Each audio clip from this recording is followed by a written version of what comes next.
Good morning, everyone. Welcome back to my channel. My name is Kris, this is Wizard Way, and it is Hobbit Hump Day. Which, if you will pardon the pun, is the day when I read The Hobbit so that you don't have to. So, welcome back to my streams. This is part 2 of The Hobbit. Last week, on Wednesday, we got through chapters 1 and 2. So we got through the trolls, and you guys suffered through me doing really terrible Welsh and Cockney accents. Or some monstrous amalgamation of the two. Welcome, guys. Good morning, Annie. I had a really long night. Insomnia hit me hard last night, so if there are bags under my eyes today, it is because I did not sleep well.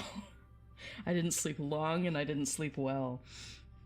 But it happens, and I really wanted to stream today, so this is happening anyway. I don't care. I don't care. It's still happening. Hey, Alligator, what's up? Welcome! Just as a bit of a blast from the past as well, look at my bookmark.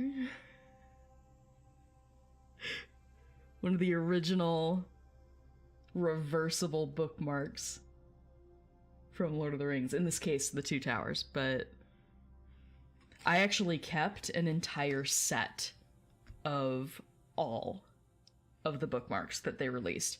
I went to my bookstores and hounded them until I got a copy of every single bookmark in the series. For all the movies. I think I got every single one. I'm pretty sure I did. But I kept a set of them, so I have them, like, pressed in a book or in a memory box somewhere. Still in their little plastic sleeves. I am such a geek, oh my god. Also, quick shout out to all of my friends who got to go to London. Frick yeah! So, let's see, that's Don Marshall 72, Maisie and Annex were both already in London because they live in England. Hi, Gray. New Better Do Better, Silmarillion. All y'all who got to go to London, that is freaking amazing. I'm so happy. I'm bummed that I didn't get to experience, like, a Tolkien-specific London trip with my friends, but I'm so thrilled they got to go. So very thrilled. What a crazy weekend that must have been. So, maybe I'll get to go on the next one. Let's hoping there's a next one. We'll see. But I'm so excited that everybody got to go overseas and, like, do something really special together. It was so cool. Yeah, exactly, right? we're making that London trip next, right? Gosh, I wish. I really wish. The sad thing is this has happened to me before.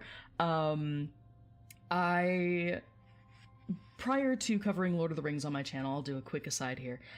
Prior to covering Lord of the Rings and Tolkien, which is my original fandom, I covered Wizards Unite, Harry Potter Wizards Unite on my channel.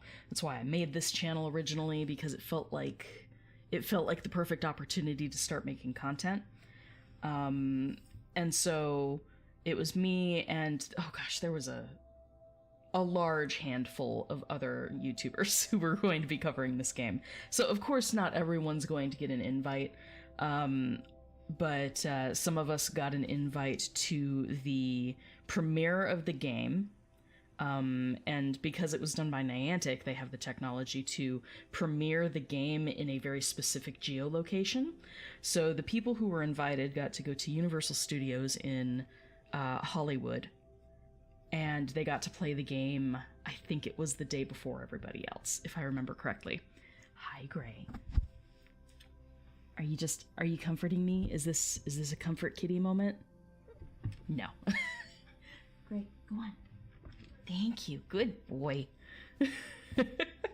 But several of my friends were invited to that over in Hollywood as well. Hey, thank you for the finger hearts. Thank you. They were invited. I was in the, like, probably third or fourth round of invites.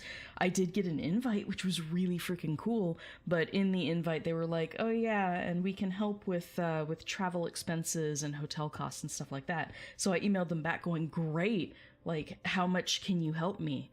because at the time I didn't have the money, and especially it was very short notice for them. It was drop everything in 5 days and go from, at the time I was in Florida, all the way to LA. And oh, by the way, we were only offering help financially to people in the first round of invites. And I was like, if y'all can't help me with a plane ticket from Florida to LA, that's not cheap. Like, under really good circumstances, it's not cheap. But then you add in that it was like with a couple days notice.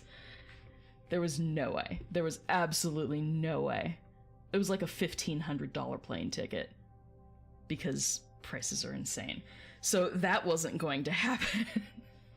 And I was like, well, thanks for the invite, I guess, but oh well. So I missed out on that, and I'm really sad that I missed out on something else too. But, you know, I can't force anybody to send invites or to splurge on me, right? So, hey, Wizard Way. Yes, that is why the channel is called Wizard Way, is I covered Harry Potter Wizards Unite first. I wanted to make it vague enough that I could transition into Tolkien, though, which is why I was like, wizards are vague, and wizards are vague, actually, in more ways than one. But no, so that is why I originally started my channel, and I transitioned into doing Tolkien content following the passing of my partner. So yeah, hopefully next time. It's one of those things that it's like, if you're on their promotion list, if you are on their list of creators that they have chosen, then you're already on it. Right? You can't force your way onto the list. So unless I go super viral and can't be ignored, I'm probably not going to be involved in promotion for the Rings of Power, which stinks. And I did give them my information, but what you gonna do? It would be really nice for them to have a queer creator as part of the mix. I'm just putting that out there. I'm putting out that good queer magnetism vibe out there. I got charisma out the ass, I just don't have the numbers to follow it up with. So if I go viral and I can no longer be ignored, maybe I'll be included, but I'm not gonna hold out too much hope because I wasn't included for the promo posters earlier in the year, and I wasn't included for this, which is a bigger deal. So it's probably not gonna happen, but it's okay. I'm still here, I'm still making content. I have a metric fuck ton of content planned for my TikTok channel and for YouTube Shorts. So there's a lot still coming. There's a lot still coming. It's one of those things that it's a little discouraging sometimes, but I'm trying to let it not get to me. Because I'm not here for that recognition. I'm here for community. And that's why I'm streaming today, even though I'm so freaking tired. When does Tauriel show up? She doesn't. Don't even be like that.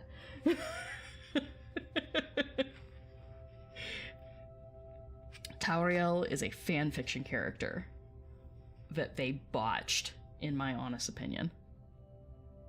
Hey, thanks. Yeah, my Elves are non-binary shirt.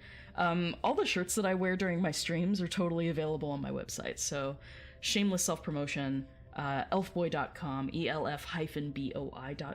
So if you want any of my weird elvish t-shirts, if you too are queer and looking to wear that on your sleeve, go for it. I'm not gonna stop you.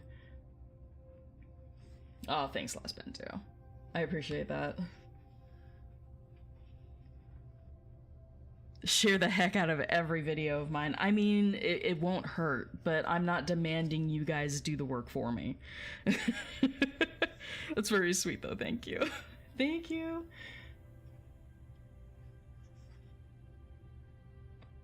Oh, thanks. Thanks, Cassini. That's really sweet. Let's get to the content, though. I'm not one to wallow. I don't like wallowing. I've done enough of wallowing to last me a lifetime when my partner died, okay? Like, and that was a big deal. That's a life-altering moment. So I had my fill of wallowing during events that, like, truly mattered. And now we can have fun and continue the live stream with reading, shall we? Season 2 hopes for me. Yeah. If I can get my numbers there. That's so cool. I've never seen that one before. Dude. The hand hurts. I haven't seen that. That's really sweet. What was I saying? Completely lost my train of thought. Distracted by the shiny over on my TikTok feed. What was it? I forget what I was saying. That's okay. I do not have a 3D printer. I don't have that kind of money. I don't. I spent all my money on my mic setup. Okay, like, I spent all my money on this motherfucker. Okay. For my ASMR streams, which I need to do more of. I promise I'll be doing more of those. If I catch a second win today, maybe I'll do one tonight. We'll see. Oh man, I can't remember what I was talking about before. Oh well. Tauriel is fanfiction. We're reading the non-fanfiction, the canonical Hobbit. Not Peter Jackson's really unpleasantly rushed attempt. Man, there's so much went into the... On the back end of things, like behind the scenes, The Hobbit was a hot mess. There was a lot of stuff happening in New Zealand at the time with the labor strike of the... the labor strike, the act of their Congress? Is it Congress or Parliament in New Zealand? Whatever. Their legislative government passed a law that basically bulldozed the filmmaking industry in New Zealand and made it much easier for studios to sign their contracts to film things in New Zealand, but in the process, it really undercut everything, working conditions, pay, all of the good things that come from being unionized. It completely decimated that effort. And so a lot of the actors who are actually local, all of the Aussie and Kiwi actors who were involved in The Hobbit didn't get treated very well. And of course they were the ones who weren't invited to the premiere. And I'm just like, rude. Or they were like me, they were invited, but no one was going to foot their bill. Like, who's going to pay for a flight from New Zealand to London or New York or Hollywood for the premieres? So kind of rude. I'm small time. I wasn't in a movie. but same sort of situation. It was a hot mess. Hobbit was a hot mess of a movie, behind the scenes. The battle of 5 studios. Like, it was a bunch of different studios with their hands in the pot. The executive producers and people in those studios made choices as far as the narrative goes that we know the people who were actually writing the movies would not have chosen on their own. The Tauriel triangle being one of them. In fact, Evangeline Lilly, who played Tauriel, had basically said, I'll take the role, this is great, I don't mind playing an original character, but don't put her in a love triangle.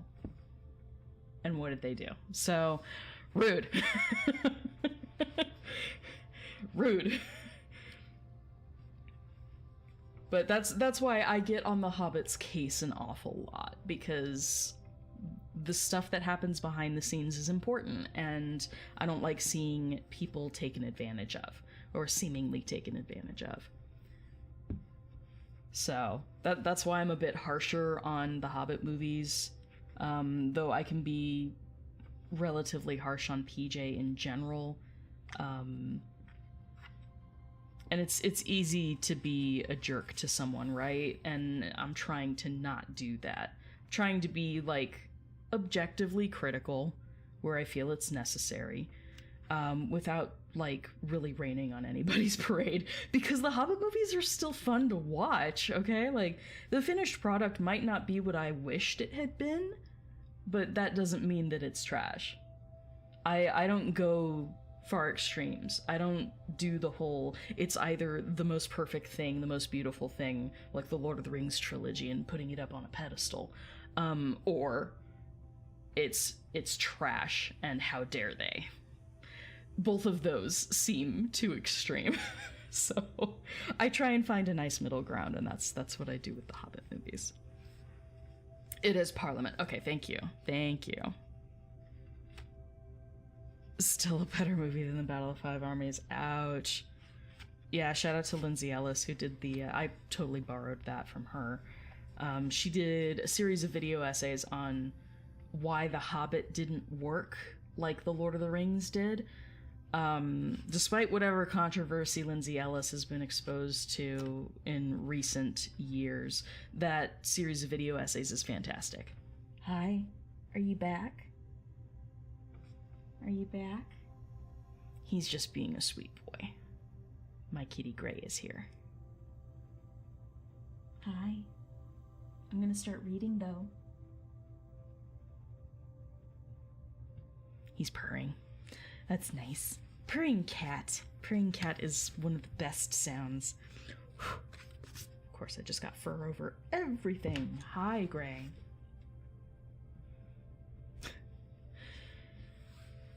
Oh, dear. Excuse me. My device will restart. No, no, stop it. Computer is protesting.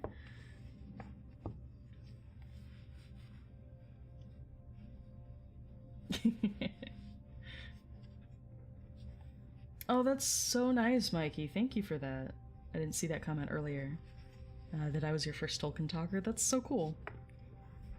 I'm small time compared to the others, but I'm in really great company. Like, I can't complain. I love all my fellow people on Tolkien Talk. Alright, so let's get into the actual reading. I think we're like 20 minutes in now. Apologies to people watching the VOD. Got distracted there. Gosh, my eyes are itchy. The pollen here is still ridiculously bad where I live.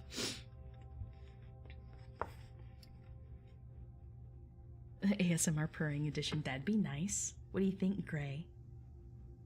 He's got his back turned. He's not even looking at me. Hi. You don't care. You don't care. You're a sweet kitty, though. Alright. Alright, let's get started. Okay. Here, I'll even bring it a little closer for you. How about that? Is that good? Good boy. Go on. Go down. Go down, please. Nope. Down, please. Thank you. Cats. They want to do their own thing. Which is fine, but I'd prefer if you just curled up, sir. He's a good boy. He's just trying to be close because he knows that I've been, despondent. One cat on each side of the binaural mic, that'd be so cool. It'd be impossible to get my cats to do that. It really would be impossible. I don't think they would ever do that willingly. But let's see. So where were we when we stopped? We did the first two chapters, which were An Unexpected Party, where Bilbo gets swept up in this crazy plot because Gandalf is a meddling wizard. And then Roast Mutton, which is the beginning of their journey when they come across the trolls.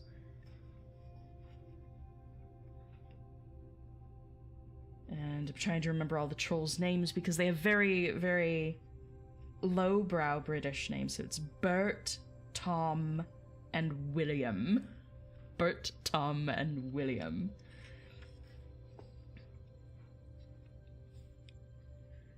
So they just got out of the bind with the trolls being the type of creatures that turn to stone if they are exposed to sunlight.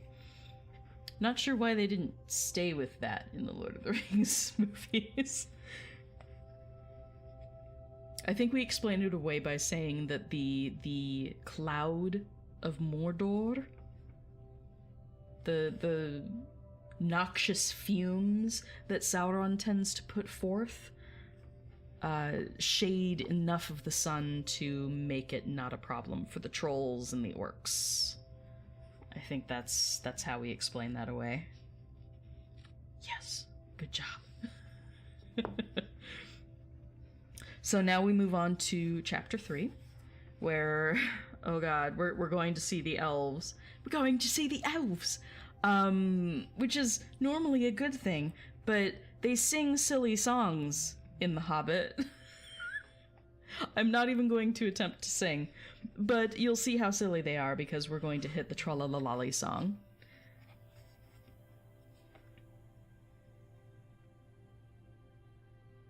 Which word? Which word?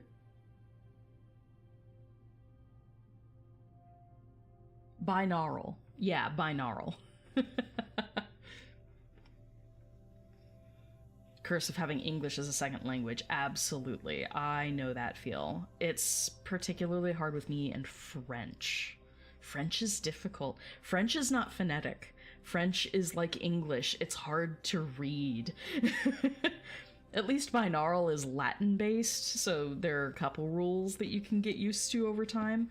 The reason I find it easier is simply because I have a background in medical stuff. My degree is in kinesiological sciences, so anatomy, physiology, all of that stuff. Most words having to do with body parts end up being scientific in nature and therefore Latin-based. So it makes Latin words a little bit easier for me to suss out. But you put French in front of me and I'm a goner. I will butcher that poor language. It's such a gorgeous language and I absolutely butcher it. I can make an attempt, but it's usually subpar. Spanish I can do. Portuguese is... sometimes my pronunciation gets a little off. Japanese I can do, and I'm still learning my Hangul, so Korean is a struggle. Oh gosh. Templeton, why you gotta do this to me? J'aimerais vous enseigner le français? Did I say that right? It's an attempt. No, there's more. Nous allons parler la langue d'amour ensemble. I hope I said that right. Again, I can make an attempt, but half of those letters are silent. Okay? Don't do this to me.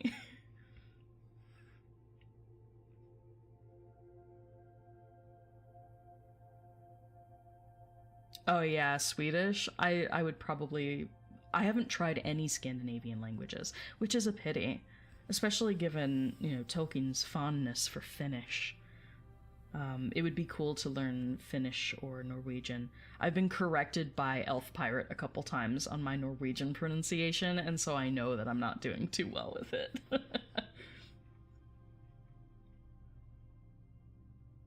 We speak the language of love together.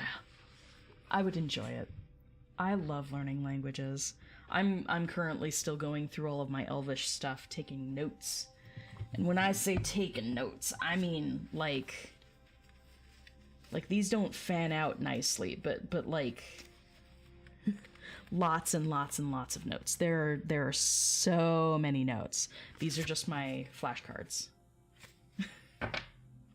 Color coded because it's me. I'm about to sneeze, hold on.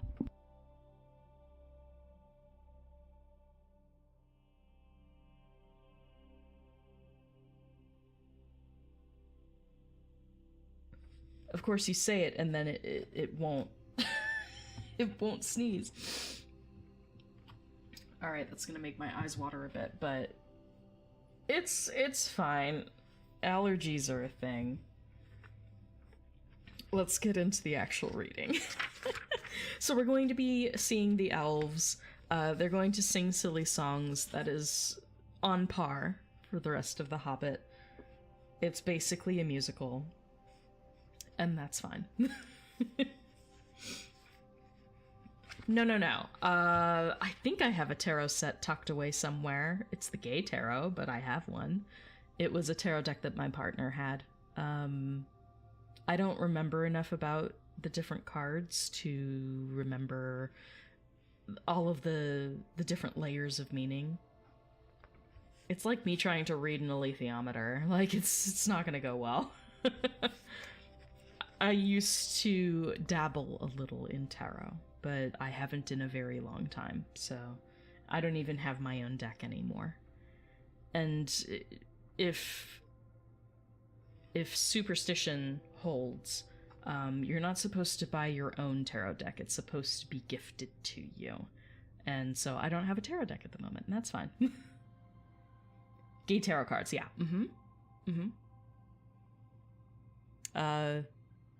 I know exactly where it is. I know where it is in my closet. I can grab it. I don't think I will, though. I don't think I will. But yes, gay tarot. There are all sorts of different sets of tarot cards. This one just happens to be the gay men's tarot. I don't know. Lots of pictures of dudes on it. It's a cute little cartoon one. It's not very spicy, so it's a sweet, innocent one, not so spicy. Oh, thanks, a sticker. Thank you. And the quest giver. Welcome. Without further ado, let's get started, or else the stream is just gonna continue on. I'm a half hour in, we haven't read a word.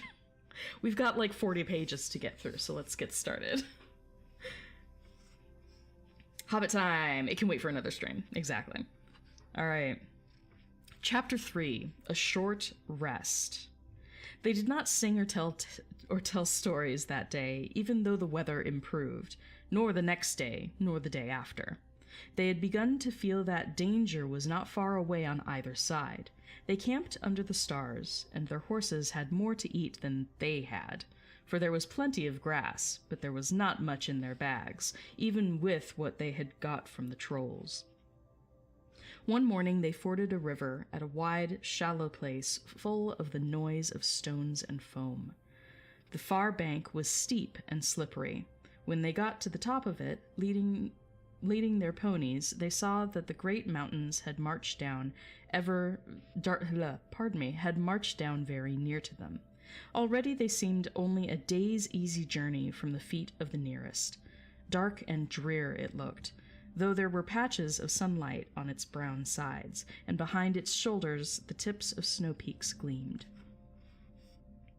"Is that the mountain?" asked Bilbo in a solemn voice, looking at it with round eyes. He had never seen a thing that looked so big before. "Of course not," said Balin. "That is only the beginning of the Misty Mountains, and we have got to get through, or over, or under those somehow, before we can come into Wilderland beyond. And it is a deal of a way even from the other side of them to the Lonely Mountain in the east, where Smaug lies on our treasure." "Oh," said Bilbo, and just at that moment he felt more tired than he ever remembered feeling before.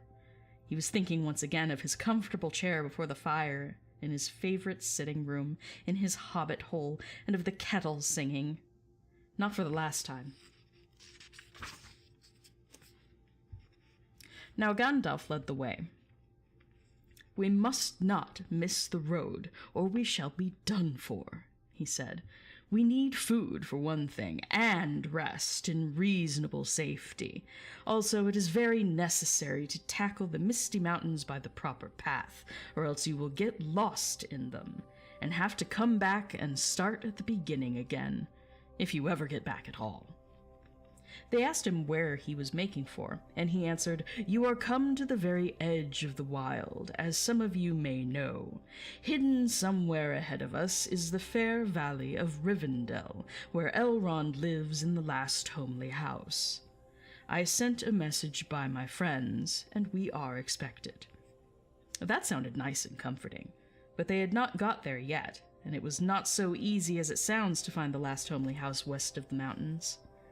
There seemed to be no trees, and no valleys, and no hills to break the ground in front of them. Only one vast slope, going slowly up and up to meet the feet of the nearest mountain, a wide land the color of heather and crumbling rock, with patches and slashes of grass green and moss green, showing where water might be. Morning passed, afternoon came, but in all the silent waste there was no sign of any dwelling. They were growing anxious, for they saw now that the house might be hidden almost anywhere between them and the mountains. They came on unexpected valleys, narrow with steep sides, that opened suddenly at their feet, and they looked down surprised to see trees below them and running water at the bottom. There were gullies that they could almost leap over, but very deep with waterfalls in them. There were dark ravines that one could neither jump over nor climb into. There were bogs, some of them green, pleasant places to look at, with flowers growing bright and tall. But a pony that walked there with a pack on his back would never have come out again. Poor Bill. Poor Bill the pony. What do they eat if they can't get Hobbit? Poor Bill. Referencing Lord of the Rings there. Bilbo realizing the amount of walking included on this adventure, he's like, like, he's so put out.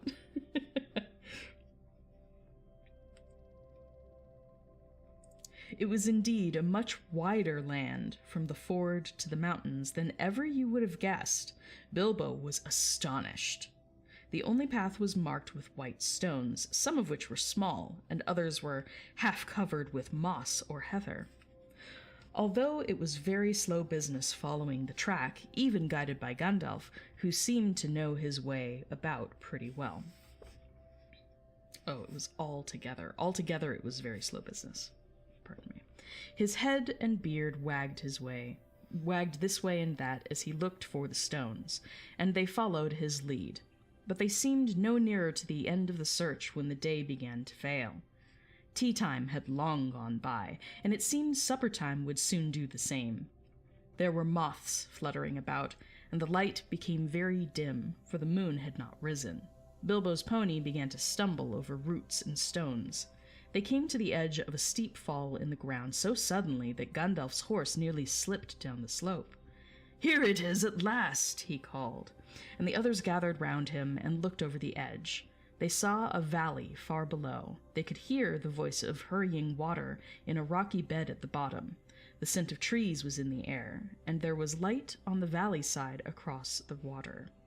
Bilbo never forgot the way they slithered and slipped in the dusk down the steep zigzag path into the secret valley of Rivendell. The air grew warmer as they got lower, and the smell of the pine trees made him drowsy, so that every now and again he nodded and nearly fell off, or bumped his nose on the pony's neck. Their spirits rose as they went down and down. The trees changed to beech and oak, and there was a comfortable feeling in the twilight.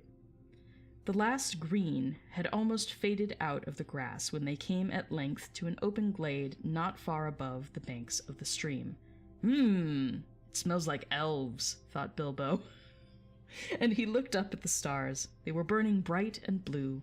Just then there came a burst of song-like laughter in the trees. And here we go. Oh, what are you doing, and where are you going? Your ponies need shoeing, the river is flowing, oh tra-la-la-lolly, here down in the valley. Why? Why, Tolkien? Oh, what are you seeking, and where are you making? The faggots are reeking, the bannocks are baking, oh trill-lolly, the valley is jolly, ha-ha. Oh, where are you going with beards all a-wagging? No knowing, no knowing what brings Mr. Baggins and Balin and Dwalin down into the valley in June. Ha-ha. Oh, will you be staying? Or will you be flying? Your ponies are straying, the daylight is dying. To fly would be folly, to stay would be jolly, and listen and hark to the end of the dark to our tune. Ha-ha. It's fine. And I'm just picturing Lindir writing these lyrics and going, this is gonna be a good one. This is gonna be a good one. Oh, thank you for the roses.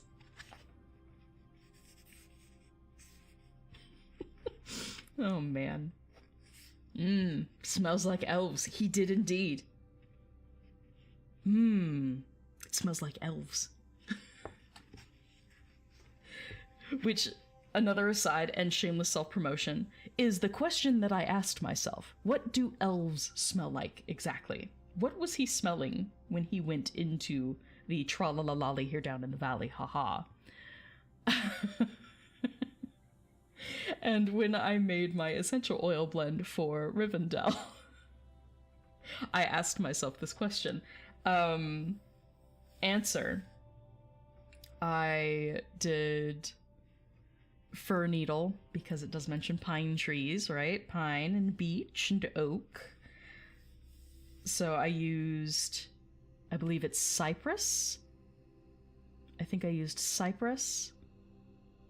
Perhaps some copaiba, though I think I used that in Lorien instead. I used some herbals. So there's lavender and peppermint. Things that I thought would be in the House of Healing, because at least in The Lord of the Rings, this is where Frodo goes to heal after his ordeal on Weathertop with the Ring Wraiths. So I included a lot of that stuff, but I also wanted there to be just a puff of citrus. So I included orange essence oil, which essence oil is taken from the juice of the orange rather than from the rind of the orange. So it smells like freshly squeezed OJ. It's a delectable smell. So I included that too. Just as a puffy, top note that would invigorate rather than it just being a purely drowsying. Because he does say that he gets drowsy. The smell of the pines was drowsy. I do sell essential oil blends. Yeah, I have an entire series of Lord of the Rings based essential oil blends. So again, on my website, elfboy.com. I need to put that up on my stream. I need to put that up here. But elf-boi.com. My bot just put up a link to my link tree. It is on my link tree. So you can click that link if you want to. But yeah, I sell essential oil blends. Sort of that's my massage therapist coming out to play. So I have a lot of fun mixing those blends. And just on my website, I do go into there's a blog post for every single blend that I've done. So if you go into the blog section of my website and you go to the essential oils area, there's a blog post for every blend that I've made for the Lord of the Rings ones. And it gives my thought process behind how I came up with what scents to use and how they are synergistic, where they work together, the therapeutic value of each of the oils that I've included, so that the blend has a purpose. It does have a therapeutic purpose. These were... I tried to make them based on the places, or at least I had a concept for that place and then tried to emulate that, versus my Harry Potter potion. They used to be on Etsy, but now they're just on my website. Yeah. So if you follow my link tree in my bio over on TikTok, it's just my website, elfboy.com. I think if you scroll down long enough, there's actually an essential oils button itself, so that'll take you directly to the page for them. But my Harry Potter potion ones, I made, I believe, 10 blends based on Harry Potter potions, and those are all very therapeutically minded. I made those with very specific therapeutic benefits in mind. So those are less about trying to emulate a place and more about an actual, providing a service, if you will. Shipping shouldn't be too terrible, but it will really depend, because I believe you said you're in Sweden, so I'm not sure. I could always look it up. I will only charge what they charge me. I don't overshoot with the shipping. I try not to, at least.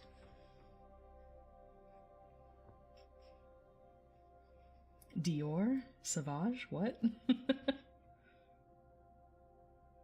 Lots of trolleys and falalas. Nothing? Nothing? Tra-la-la?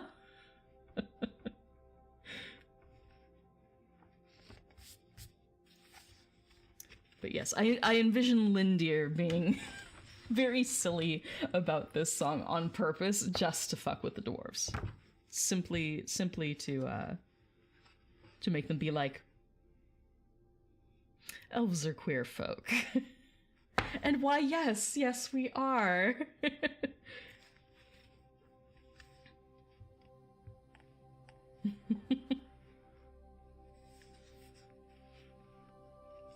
Alright, so your ponies are straying, the daylight is dying. To fly would be folly, to stay would be jolly, and listen and hark to the end of the dark to our tune, ha-ha. So they laughed and sang in the trees, and pretty fair nonsense, I dare say you think it. Not that they would care. They would only laugh all the more if you told them so. They were elves, of course. Soon Bilbo caught glimpses of them as the darkness deepened.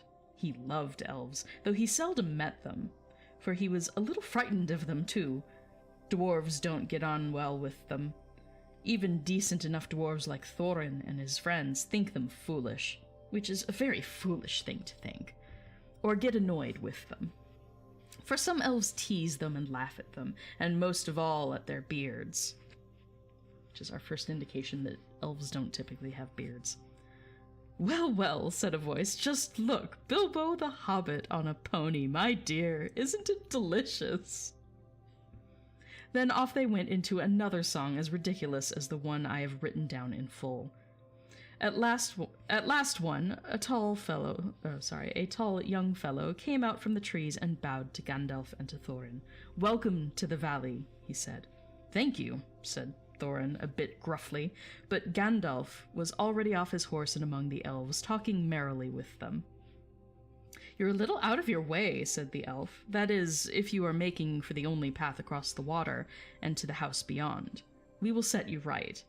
But you had best get on foot, unless you are over the bridge. Are you going to stay a bit and sing with us? Or will you go straight on? Supper is preparing over there, he said. I can smell the wood fires for the cooking. Tired as he was, Bilbo would have liked to stay a while. Elvish singing is not a thing to miss, in June under the stars, not if you care for such things. Also, he would have liked to have a few private words with these people that seemed to know his names and all about him, although he had never seen them before. He thought their opinion of his adventure might be interesting.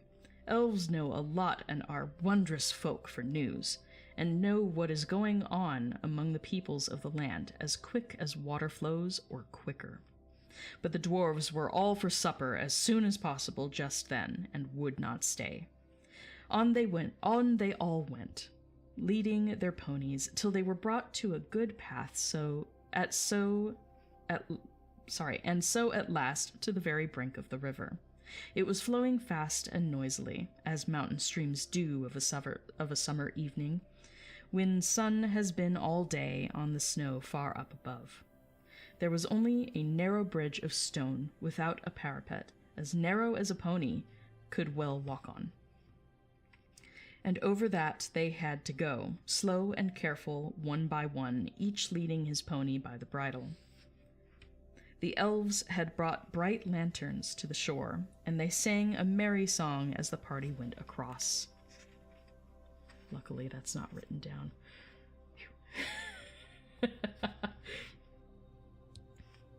"Don't dip your beard in the foam, father," they cried to Thorin, who was bent almost onto his hands and knees. "It is long enough without watering it."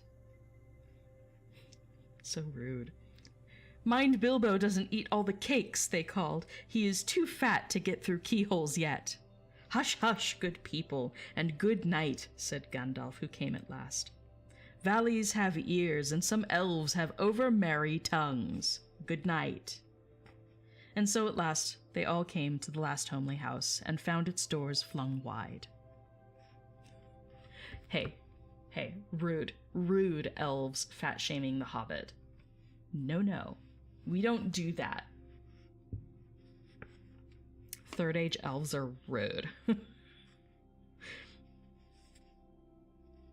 Now it is a strange thing, but things that are good to have and days that are good to spend are soon told about, and not much to listen to. While things that are uncomfortable, palpitating, and even gruesome may make a good tale, and take a deal of telling anyway. They stayed long in that good house, 14 days at least, and they found it hard to leave.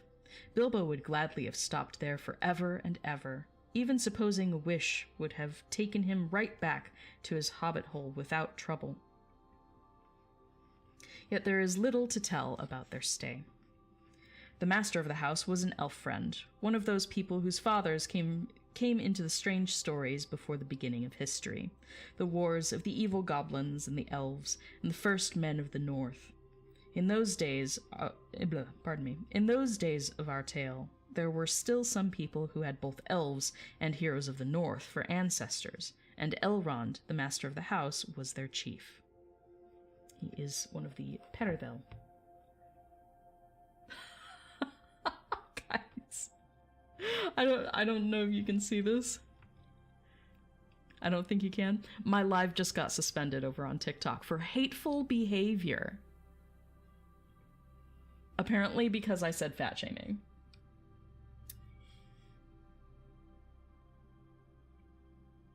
I said, "We don't fat shame here," and I got suspended. Okay, sure. Submitting an appeal submitted. Good lord, what even? Okay, well, sorry to my people over on TikTok, that's done. Let me take my phone down. How weird. Why exactly? Whatever. It's not the first time. That's my second time getting suspended from lives for hateful behavior. Usually it's just when I'm calling people out for their bad behavior. What the heck? I'm reading a book, TikTok. Oh gosh, the elves wanted to put Bilbo on a lembas diet. Lembas diet! Instead of grapefruit diet.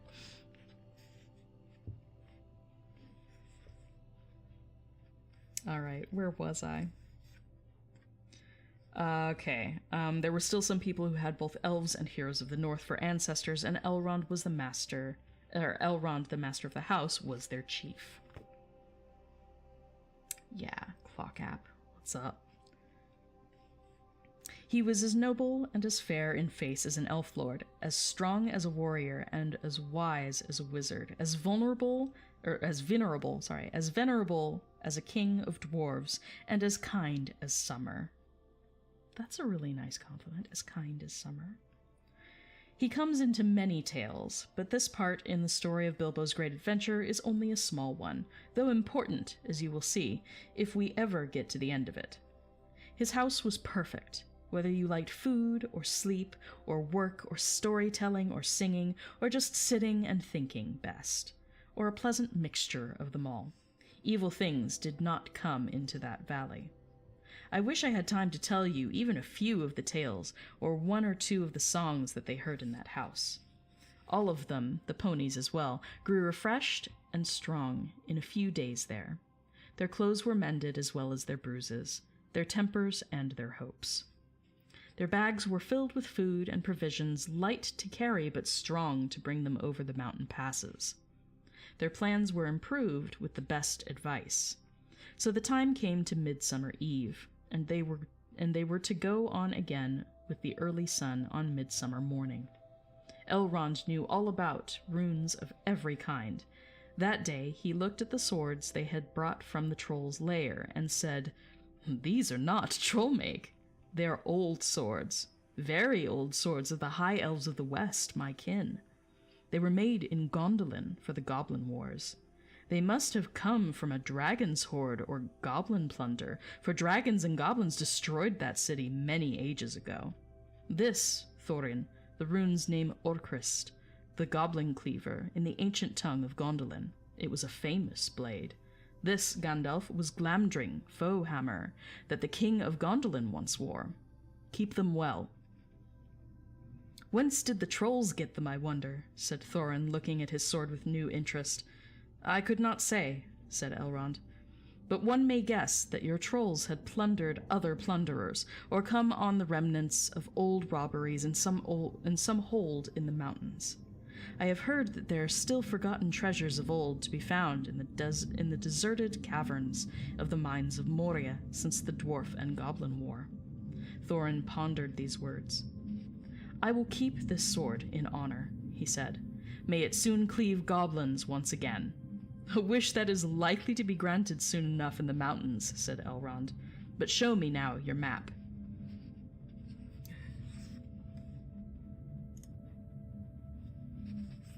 Is the opposite as snarky as winter.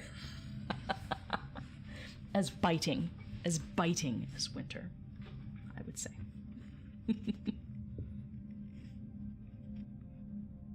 One is as kind as summer, or as, well, I mean, they do say as cruel as winter. So it's probably where he got the phrase from. It's a cruel winter, so I guess it's a kind summer, right? So we did just learn a little bit about the two swords that we have here. Orcrist, which is the sword that Thorin wields, and Glamdring, which was King Turgon of Gondolin's sword. It is a wonder that they made it out of Gondolin at all. I really don't know how that managed to happen. Because Turgon met a fiery end. Okay, now show me your map, Elrond says. He took it and gazed long at it, and he shook his head, for if he did not altogether approve of dwarves and their love of gold, he hated dragons and their cruel wickedness, and he grieved to remember the ruin of the town of Dale and its merry bells, and the burned banks of the bright river running. The moon was shining in a broad silver crescent. He held up the map, and the white light shone through it. "What is this?" he said. "There are moon letters here beside the plain runes which say 5 feet high the door, and 3 may walk abreast." "What are moon letters?" asked the Hobbit, full of excitement. He loved maps, as I've told you before, and he also liked runes and letters and cunning handwriting, though when he wrote himself it was a bit thin and spidery. "Moon letters are rune letters, but you cannot see them," said Elrond, "not when you look straight at them. They can only be seen when the moon shines behind them, and what is more, with the more cunning sort, it must be the moon of the same shape and season as the day when they were written. The dwarves invented them, and wrote them with silver pens, as your friends could tell you. These must have been written on a midsummer's eve in a crescent moon a long while ago." "What do they say?" asked Gandalf and Thorin together, a bit vexed perhaps that even Elrond should have found this out first. Though really there had not been a chance before, and there would not have been another until goodness knows when. "Stand by the grey stone when the thrush knocks," read Elrond, and the setting sun... Oh, sorry. Yeah, and the setting sun with the last light of Durin's day will shine upon the keyhole. Durin, Durin, said Thorin. He was the father of the fathers of the eldest race of dwarves, the Longbeards, and my first ancestor. I am his heir. Then what is Durin's day? Asked Elrond. The first day of the dwarves' new year, said Thorin. Is as all should know the first day of the last moon of autumn on the threshold of winter. We still call it Durin's day, when the last moon of autumn and the sun are in the sky together. But this will not help us much, I fear, for it passes our skill in these days to guess when such a time will come again.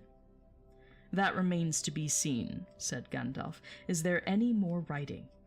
None to be seen by this moon, said Elrond, and he gave the map back to Thorin. And then they went down to the water to see the elves dance and sing upon the midsummer's eve. The next morning was a midsummer's morning, as fair and fresh as could be dreamed. Blue sky, and never a cloud, and the sun dancing on the water. Now they rode away amid songs of farewell and good speed, with their hearts ready for more adventure, and with a knowledge of the road they must follow over the misty mountains to the land beyond. Thus ends Chapter 3. Yeah, if one can't see the moon letters when looking straight on them, one must look gay at them. When you go gaily forward, right? We never go straight ahead, we only go gaily forward.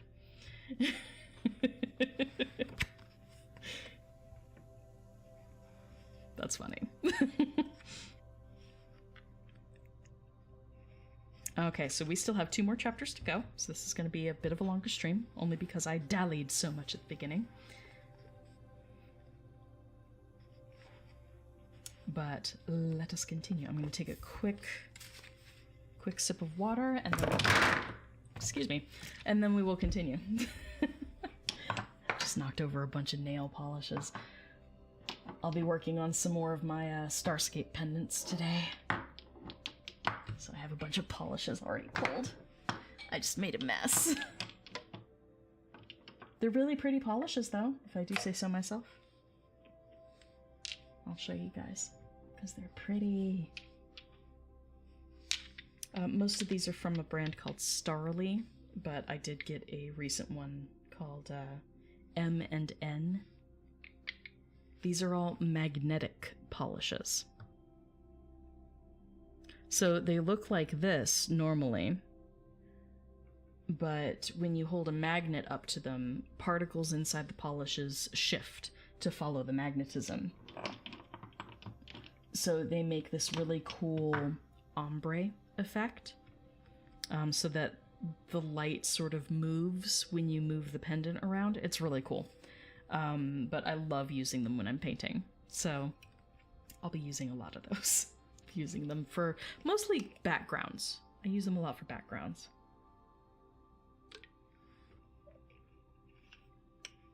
Yeah, obviously, we go gaily forward.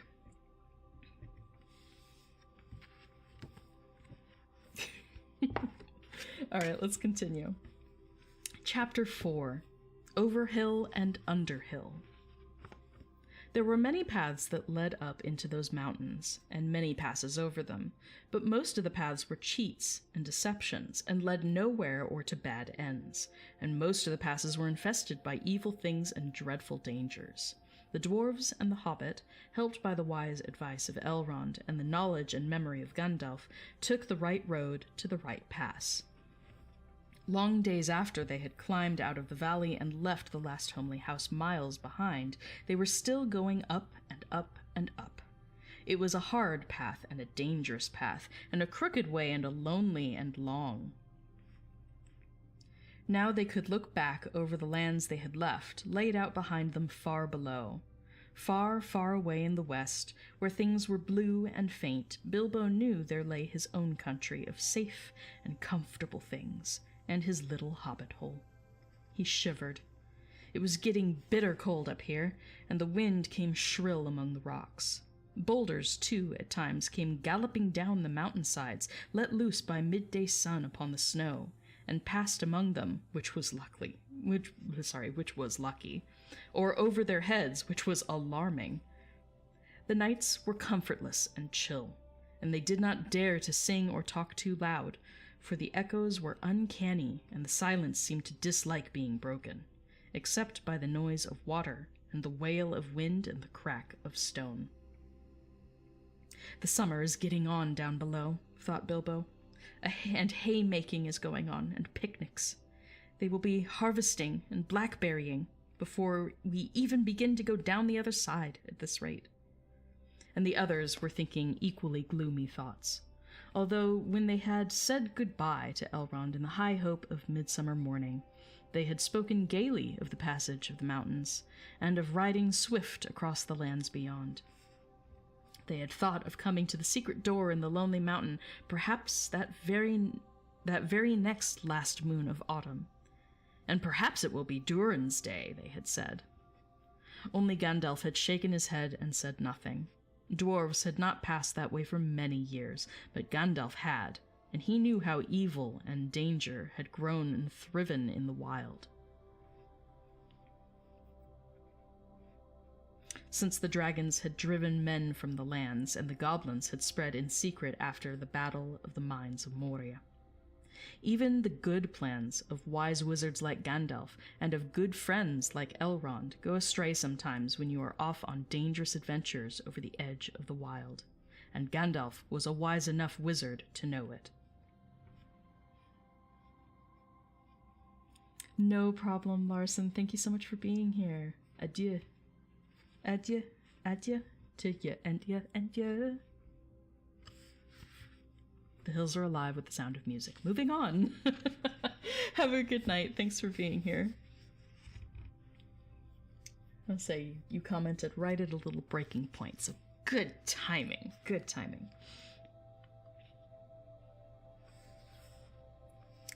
Okay.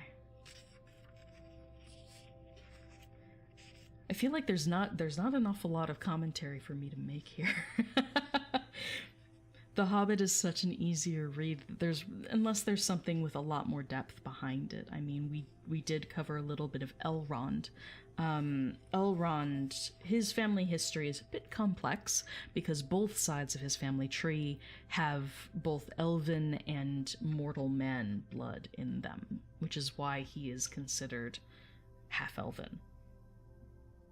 Even though percentage-wise, I think it's 1/16 divine, 6/16 mortal, and 9/16 elven.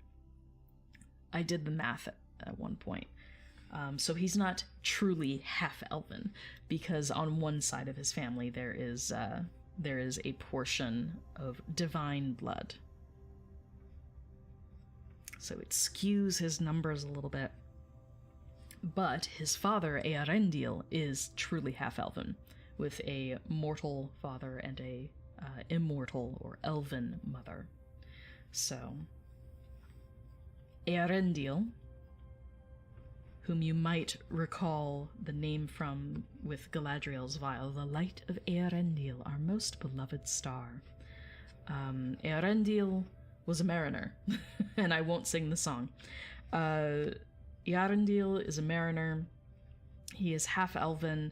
He eventually, he and his wife Elwing get a hold of one of the 3 Silmarils back during the Silmarillion. If you want to learn more, please check out my Silmarillion streams. I put them all in a playlist for you. I will eventually go through them and edit them down so that it's just the reading and essential commentary instead of all of the pauses and weirdness that I get up to in the streams. It's coming soon. Yet another thing I need to spend time doing. But they're all in a playlist if you want to read more about Eärendil. But he and Elwing, his wife, get a hold of one of the 3 Silmarils, and they take it over to Valinor, the land of the gods across the far western sea. And they are allowed to pass, and the Silmaril is then set onto Eärendil's ship, and he sails it across the sky. Basically, it becomes the morning star, aka Venus, in our night sky.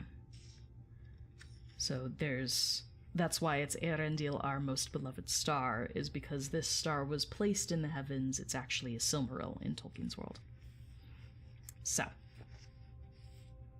that's sort of the background of Elrond's parents.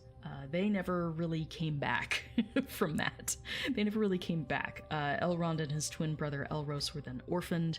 They were raised partially by the sons of Feanor, who were the ones who had done all of the kinslaying, so not very good people, but they felt very guilty that they had destroyed the place where Elrond and Elros were growing up.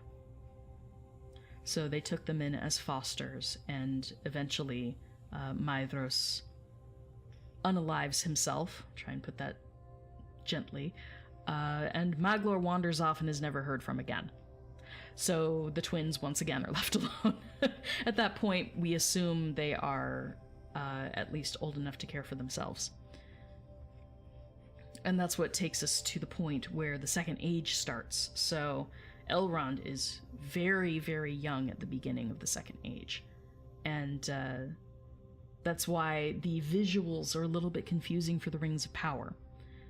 The TV show The Rings of Power, because we see Elrond and Galadriel together, but we don't know the time period yet, because they are condensing the Second Age so that it can be explored in a more reasonable timescape for the characters, for the mortal characters. Because because of the elves' long lifespans, a lot of things happen over hundreds of years, so that there are several generations between the different mortal characters. And so to avoid that problem, they have condensed the timeline for the TV show. We don't know how exactly they've done that yet, but because of that, we can't really tell how old Elrond is supposed to be during the plot. I'm sure they'll address that in some throwaway line somewhere. They'll probably give us some point of reference, but Elrond looks fully grown. But in reality, he's quite young for the first portion of the Second Age. Elrond is also given, because he is the child of Eärendil, he's given an extended youth. So when he chooses to be counted amongst the mortals, because he and the other half-elves have the choice of being counted mortal or immortal, he chooses to be counted amongst the elves, so it means that his prolonged youth ends up being 1,000 years, rather than the typical 200 years for an elf to reach maturity. So with that in mind, it's almost the year 1000 in the Second Age when he becomes an adult. So he's very young, very, very young at the beginning of the Second Age. And then he progresses on from there. During the plot of The Hobbit, he's around a little over 6,000 years old, probably about 6,500. So 6,500 years old, roundabout. He's been around. He's been around a while at this point. And that would probably place him in his 60s. When you do the math and muss with it a bit. Yes, there's a lot of background information I can give you on Elrond, because he's one of those elves that there's a ton of lore about. But in The Hobbit, you don't really get much of that. They're just like, oh yeah, he's from a bloodline that's mixed between elves and men, so we know he's half-elven, but that's all they really say. So there's a lot there. There's a lot there. But during the plot of the Rings of Power, he should be relatively young. So people who were complaining about him looking too young, that's not inaccurate. That's not inaccurate. Galadriel should look a little bit older, perhaps. But Galadriel is... That's the thing about elves, is they're supposed to reach a certain age and stay there for a long period of time. Especially Galadriel, because Galadriel was born over in Valinor. So because of that... she has the light of the two trees in her, and that means not only does she glow, literally glow, in dim light, but one would think that her exposure to the two trees of Valinor would give her a certain lingering youthfulness, I'll put it that way. But most elves, generally speaking, it takes them 200 years in Middle-earth to go from birth to maturity.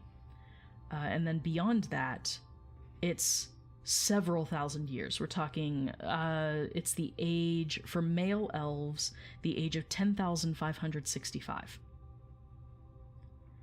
Is it 656 or 565? I forget.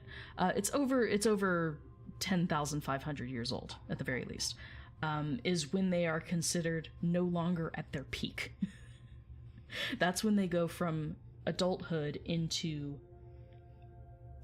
their waning years. They call it waning. So it's when they are no longer in their prime. So they are in their prime from the age of 200 mortal years old to over 10,000 mortal years old. They are in that, vigorous youth. They call it their youth. They are in their youth for over 10,000 years. So that's a long period of time.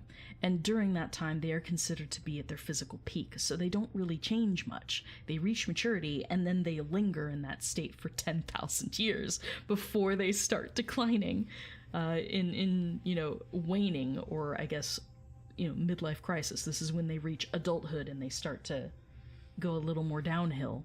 But even then, it's just that the weight of the world has been on their shoulders for a long period of time. So, oh, thank you. I'm glad you like the t-shirt. Available on my store, so elfboy.com, elf-boi.com. I will add that up here at some point. I'll say the throne gifts thing can probably go away. I'll put my website up there instead. Actually, let's make that change. I can do that pretty quickly on stream. So I'm going to try and do that.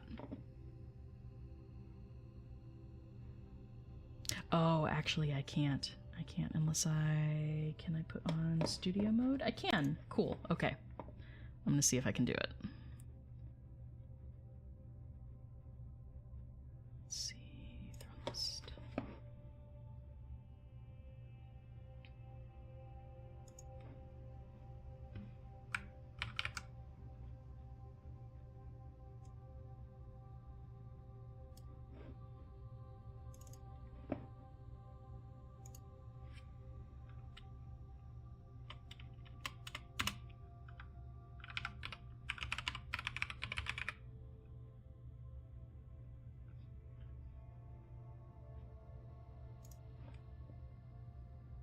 Oops.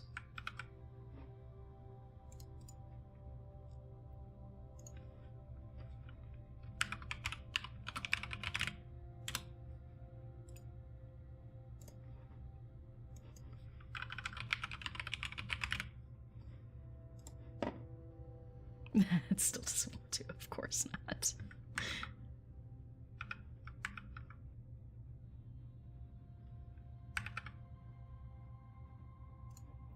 Okay, it's fine.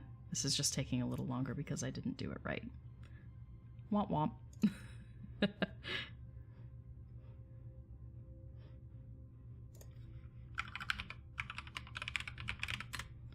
Okay.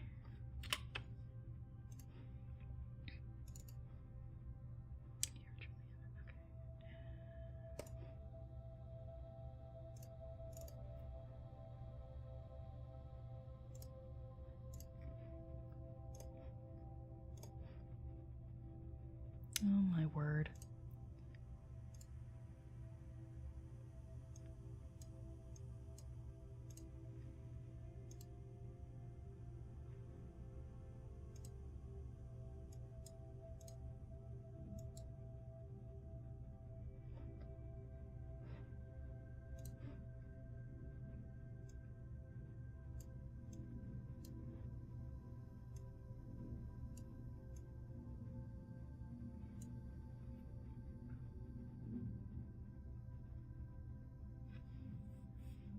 Sorry this is taking me so much longer. Womp womp. I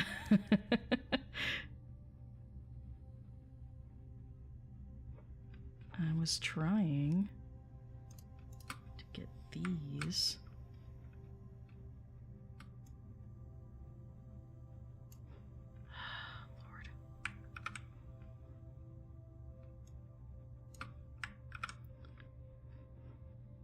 Things just don't want to work with me.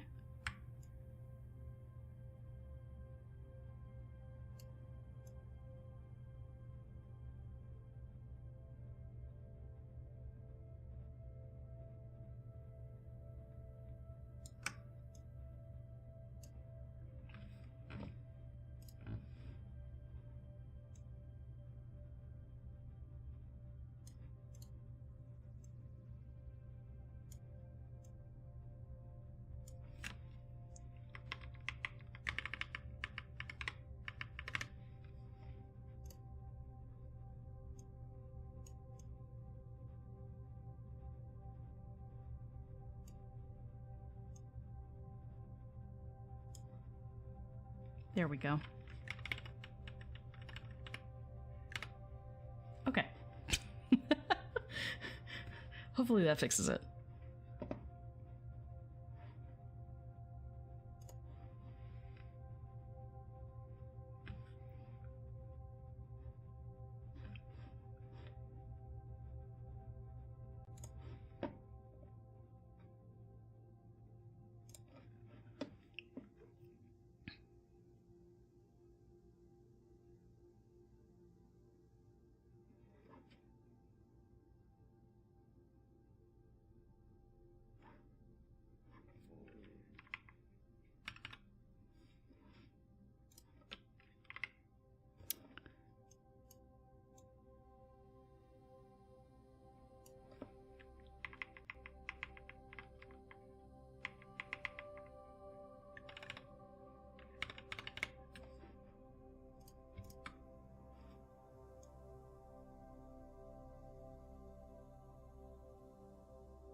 There we go. Okay. I think we're good. There we go. Elfboy.com. Now when I make the reference, people won't be confused. Woot. Let's continue. So there's a bit of history on Elrond. And certainly if you have other questions, feel free to poke me over on TikTok. I love answering stuff about the elves. Excuse me. Okay. Drink of water and then we're going to continue. We got to keep going.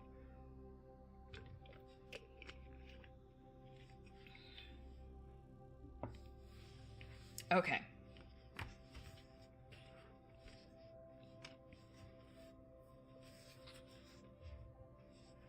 So they may have left Rivendell with very high spirits and thinking, oh, well, we'll get over the mountains, we're gonna get to where we're going, and maybe it'll even be Doran's Day when we get there. And Gandalf is just shaking his head going, There's a certain elven magic at work that brings hope, which is usually a good thing, but definitely gives them a bit more optimism than is realistic. So Gandalf knows better. He knows that this is very dangerous, and he's keeping that in mind. Whereas it takes a little while for the Hobbit and dwarves to have that shine dull a bit. The shine from their stay at Rivendell. Alright, so Gandalf was a wise enough wizard to know it. That plans go astray. He knew that something unexpected might happen, and he hardly dared to hope that they would pass without fearful adventure over those great tall mountains with lonely peaks and valleys where no king ruled. They did not. All was well until one day they met a thunderstorm. More than a thunderstorm, a thunder battle. You know how terrific a really big thunderstorm can be in the land and in a river valley, especially at times when two great thunderstorms meet and clash. More terrible still are thunder and lightning in the mountains at night, when storms come up from east and west and make war. The lightning splinters on the peaks and rocks shiver, and great crashes split the air and go rolling and tumbling into every cave and hollow. And the darkness is filled with overwhelming noise and sudden light. Bilbo had never seen or imagined anything of the kind. They were high up in a narrow place, with a dreadful fall into a dim valley at one side of them. There they were sheltering under a hanging rock for the night, and he lay beneath a blanket and shook from head to toe. When he peeped out in the lightning flashes, he saw that across the valley the stone giants were out, and they were hurling rocks at one another for a game, and catching them and tossing them down into darkness, where they smashed among the trees far below, or splintered into little bits with a bang. Then came a wind and a rain, and the wind whipped the rain and the hail about in every direction, so that an overhanging rock was no protection at all. Soon they were getting drenched, and their ponies were standing with their heads down and their tails between their legs, and some of them were whinnying with fright. They could hear the giants guffawing and shouting all over the mountainsides. "This won't do at all," said Thorin. "If we don't get blown off or drowned or struck by lightning, we shall be picked up by some giant and kicked sky high for a football." "Well, if you know of anywhere better, take us there," said Gandalf, who was feeling very grumpy and was very far from happy about the giants himself. The end of their argument was that they sent Kili and Fili to look for a better shelter. They had very sharp eyes, and being the youngest of the dwarves by some 50 years, they usually got these sorts of jobs, when everybody could see that it was absolutely no use sending Bilbo. There is nothing like looking if you want to find something, or so Thorin said to the young dwarves. You certainly usually find something if you look, but it is not always quite the something you were after. So it proved on this occasion. Soon Fili and Kili came crawling back, holding to the rocks in the wind. "We found a dry cave," they said, "not far round the next corner, and ponies and all could get inside." "Have you thoroughly explored it?" said the wizard, who knew that caves up in the mountains were seldom unoccupied. "Yes, yes," they said, though everybody knew they could not have been long about it. They had come back too quick. "It isn't all that big, and it does not go far back." That, of course, is the dangerous part about caves. You don't know how far they go back sometimes, or where a passage behind may lead to, or what is waiting for you inside. But now Fili and Kili's news seemed good enough, so they all got up and prepared to move. The wind was howling and the thunder still growling, and they had a business getting themselves and their ponies along. Still, it was not very far to go, and before long they came to a big rock standing out into the path. If you stepped behind, you follow a low arch in the side of the mountain. There was just room to get the ponies through with a squeeze, when they had been unpacked and unsaddled. As they passed under the arch, it was good to hear the wind and the rain outside instead of all about them, and to feel safe from the giants and their rocks. But the wizard was taking no risks. He lit up his wand, as he did that day in Bilbo's dining room that seemed so long ago, if you remember, and by its light they explored the cave from end to end. It seemed quite a fair size, but not too large and mysterious. It had a dry floor and some comfortable nooks. At one end there was room for the ponies, and there they stood, mighty glad of the change, steaming and champing in their nosebags. Owain and Gloin wanted to light a fire at the door to dry their clothes, but Gandalf would not hear of it. So they spread out their wet things on the floor and got dry ones out of their bundles. Then they made their blankets comfortable, got out their pipes and blew smoke rings, which Gandalf turned into different colors and set dancing up by the roof to amuse them. They talked and forgot about the storm, and discussed what each would do with his share of the treasure, when they got it, which at the moment did not seem so impossible. So they dropped off to sleep, one by one, and that was the last time that they used the ponies, packages, baggages, tools, and paraphernalia that they had brought with them. It turned out a good thing that night that they had brought little Bilbo with them after all. For somehow he could not go to sleep for a long while, and when he did sleep, he had very nasty dreams. He dreamed that a crack in the wall at the back of the cave got bigger and bigger and opened wider and wider, and he was very afraid, but could not call out or do anything but lie and look. Then he dreamed that the floor of the cave was giving way, and he was slipping, beginning to fall down, goodness knows where to. At that he woke up with a horrible start, and found that part of his dream was true. A crack had opened in the back of the cave, and was already a wide passage. He was just in time to see the last of the ponies' tails disappearing into it. Of course he gave a very loud a yell as a hobbit can give, which is surprising for their size. Out jumped the goblins, big goblins, great ugly-looking goblins, lots of goblins, before you could say rucks and blocks. There were 6 to each dwarf at least, and 2 even for Bilbo, and they were all grabbed and carried through the crack before you could say tinder and flint. But not Gandalf. Bilbo's yell had done that much good. It had wakened him up wide in a splintered second, and when goblins came to grab him, there was a terrific flash like lightning in the cave, a smell like gunpowder, and several of them fell dead. The crack closed with a snap, and Bilbo and the dwarves were on the wrong side of it. Where was Gandalf? Of that neither they nor the goblins had any idea, and the goblins did not wait to find out. They seized Bilbo and the dwarves and hurried them along. It was deep, deep, dark, such as only goblins that have taken to living in the heart of the mountains can see through. The passages there were crossed and tangled in all directions, but the goblins knew their way, as well as you do in the nearest post office. And the way went down, and it was most horribly stuffy. The goblins were very rough, and pinched unmercifully, and chuckled and laughed in their horrible stony voices. And Bilbo was more unhappy even than when the troll had picked him up by his toes.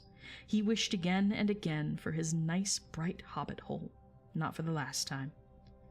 Now there came a glimmer of red light before them. The goblins began to sing, or croak, keeping time with the flap of their flat feet on the stone, and shaking their prisoners as well. Clap, snap, the black crack, grip, grab, pinch, nab, and down, down to Goblin Town you go, my lad. Clash, crash, crush, smash, hammer and tongs, knocker and gongs, pound, pound, far underground, ho-ho, my lad. Swish, smack, whip, crack, batter and beat, yammer and bleat, work, work, nor dare to shirk while goblins quaff and goblins laugh, round and round, far underground, below, my lad. It sounded truly terrifying. So he says. The walls echoed to the clap, snap, and the crash, and the crush, smash, and to the ugly laughter of their ho-ho, my lad. The general meaning of the song was only too plain, for now the goblins took out whips and whipped them with a swish smack, and set them running as fast as they could in front of them, and more than one of the dwarves were already yammering and bleating like anything when they stumbled into a big cavern. It was lit by a great red fire in the middle, and by torches along the walls, and it was full of goblins. They all laughed and stamped and clapped their hands, when the dwarves, with poor little Bilbo at the back and nearest to the whips, came running in, while the goblin drivers whooped and cracked their whips behind. The ponies were already there, huddled in a corner, and there were all the baggages and packages lying broken open and being rummaged by goblins, and smelt by goblins, and fingered by goblins, and quarreled over by goblins.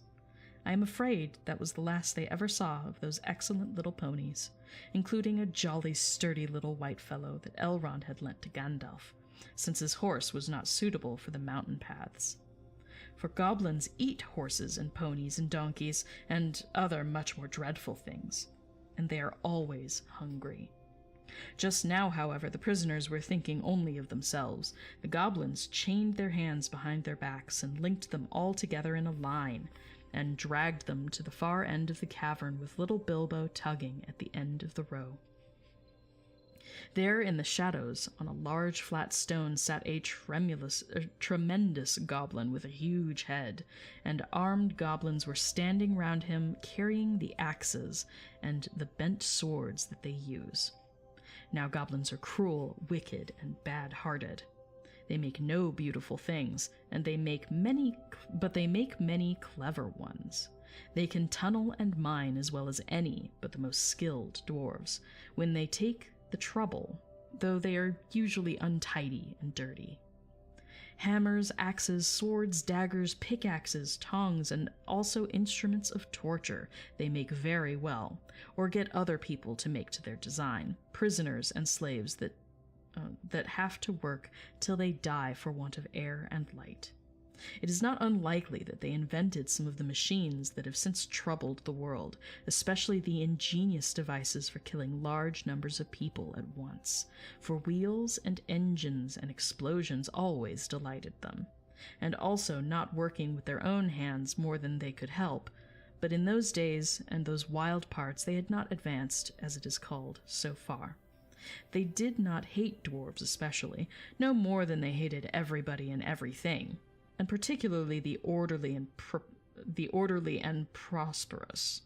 In some parts, wicked dwarves had even made alliances with them. But they had a special grudge against Thorin's people because of the war which you have heard mentioned, but which does not come into this tale. And anyway, goblins don't care who they catch, as long as it is done smart and secret, and the prisoners are not able to defend themselves. "Who are these miserable persons?" said the great goblin. "Dwarves, and this," said one of the drivers, pulling at Bilbo's chain so that he fell forward onto his knees. "We found them sheltering in our front porch." What do you mean by it?" said the great goblin, turning to Thorin. "Up to no good, I'll warrant. Spying on the private business of my people, I guess. Thieves, I shouldn't be surprised to learn. Murderers and friends of elves, not unlikely. Come, what have you got to say?" "Thorin the dwarf at your service," he replied. It was merely a polite nothing. "Of the things which you suspect and imagine, we had no idea at all. We sheltered from a storm in what seemed a convenient cave and unused. Nothing was further from our thoughts than inconveniencing goblins in any way whatever." That was true enough. Said the great goblin, "so you say. Might I ask what you were doing up in the mountains at all? And where you were coming from, and where you were going to? In fact, I should like to know all about you. Not that it will do you much good, Thorin Oakenshield. I know too much about your folk already. But let's have the truth, or I will prepare something particularly uncomfortable for you." I love this conversation. "We were on a journey to visit our relatives, our nephews and nieces, and first, second, and third cousins, and the other descendants of our grandfathers, who live on the east side of these truly hospitable mountains," said Thorin, not quite knowing what to say all at once in a moment, when obviously the exact truth would not do at all.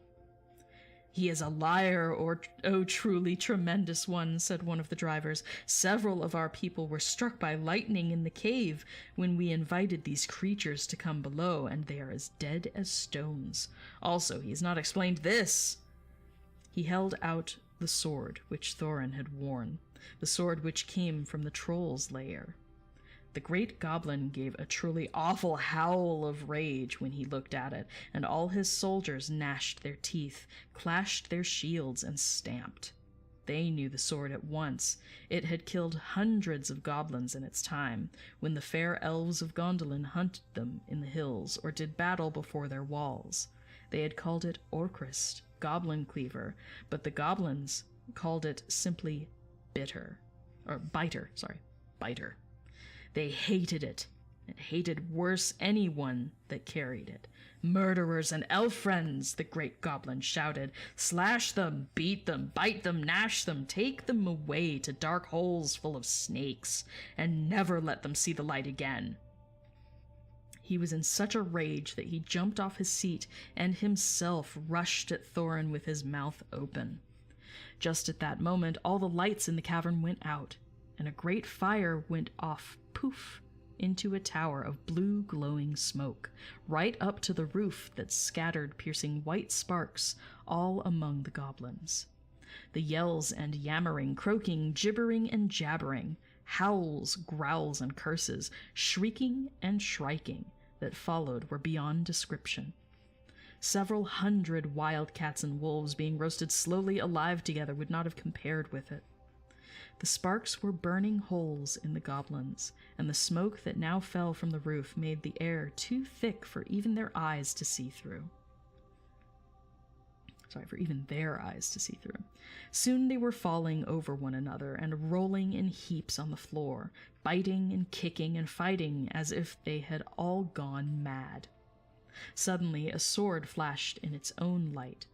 Bilbo saw it go right through the great goblin as he stood dumbfounded in the middle of his rage. He fell dead, and the goblin soldiers fled before the sword, shrieking into the darkness.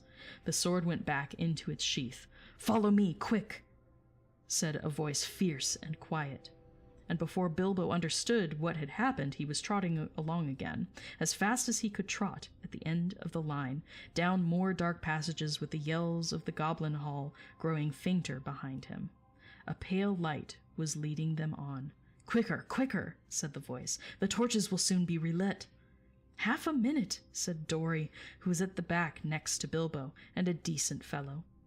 He made the hobbit scramble on his shoulders as best he could with his tied hands, and then off they all went at a run, with a clink-clink of chains and many a stumble, since they had no hands to steady themselves with.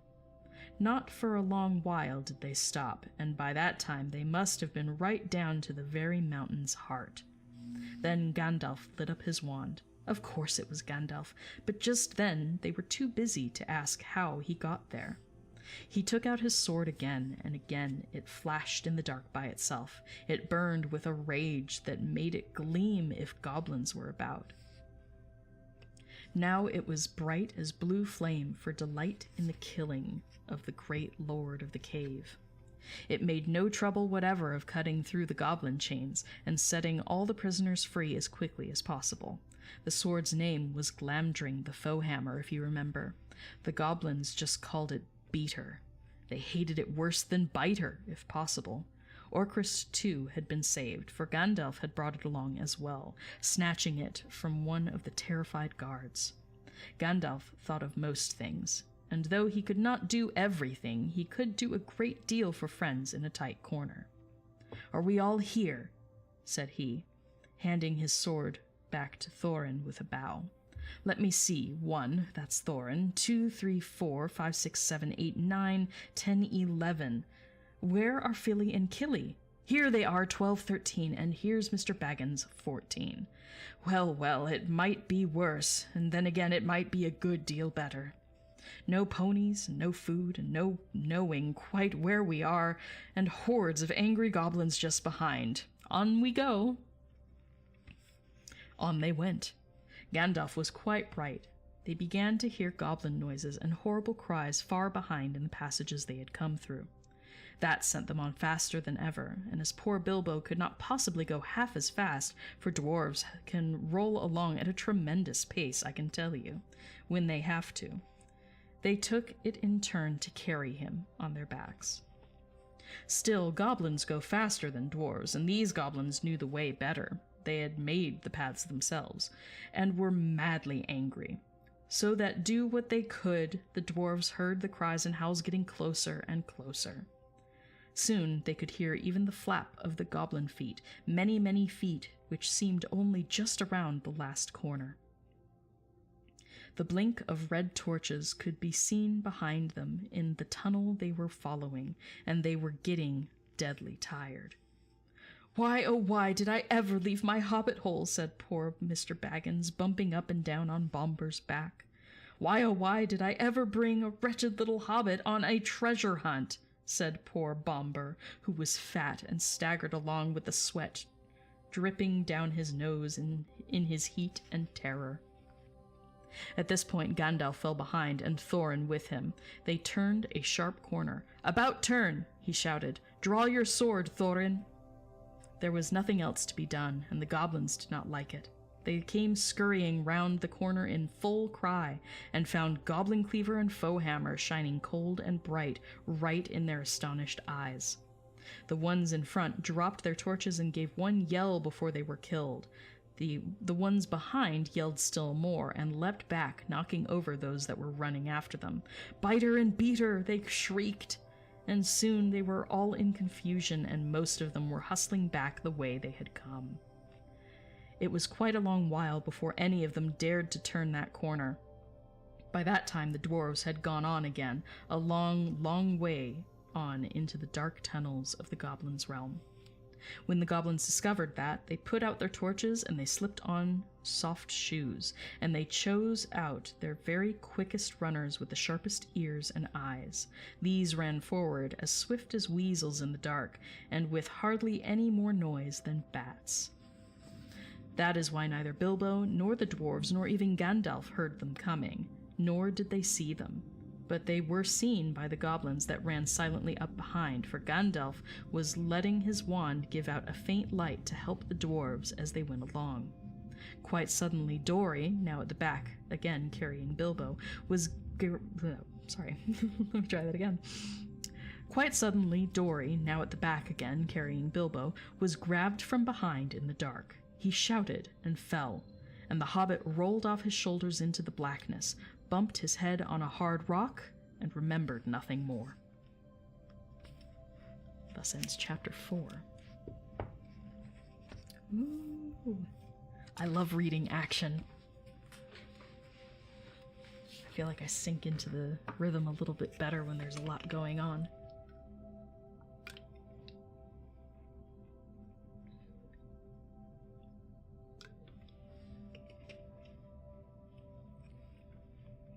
Probably because action tends to be fast-paced, so the wording tends to be relatively regular.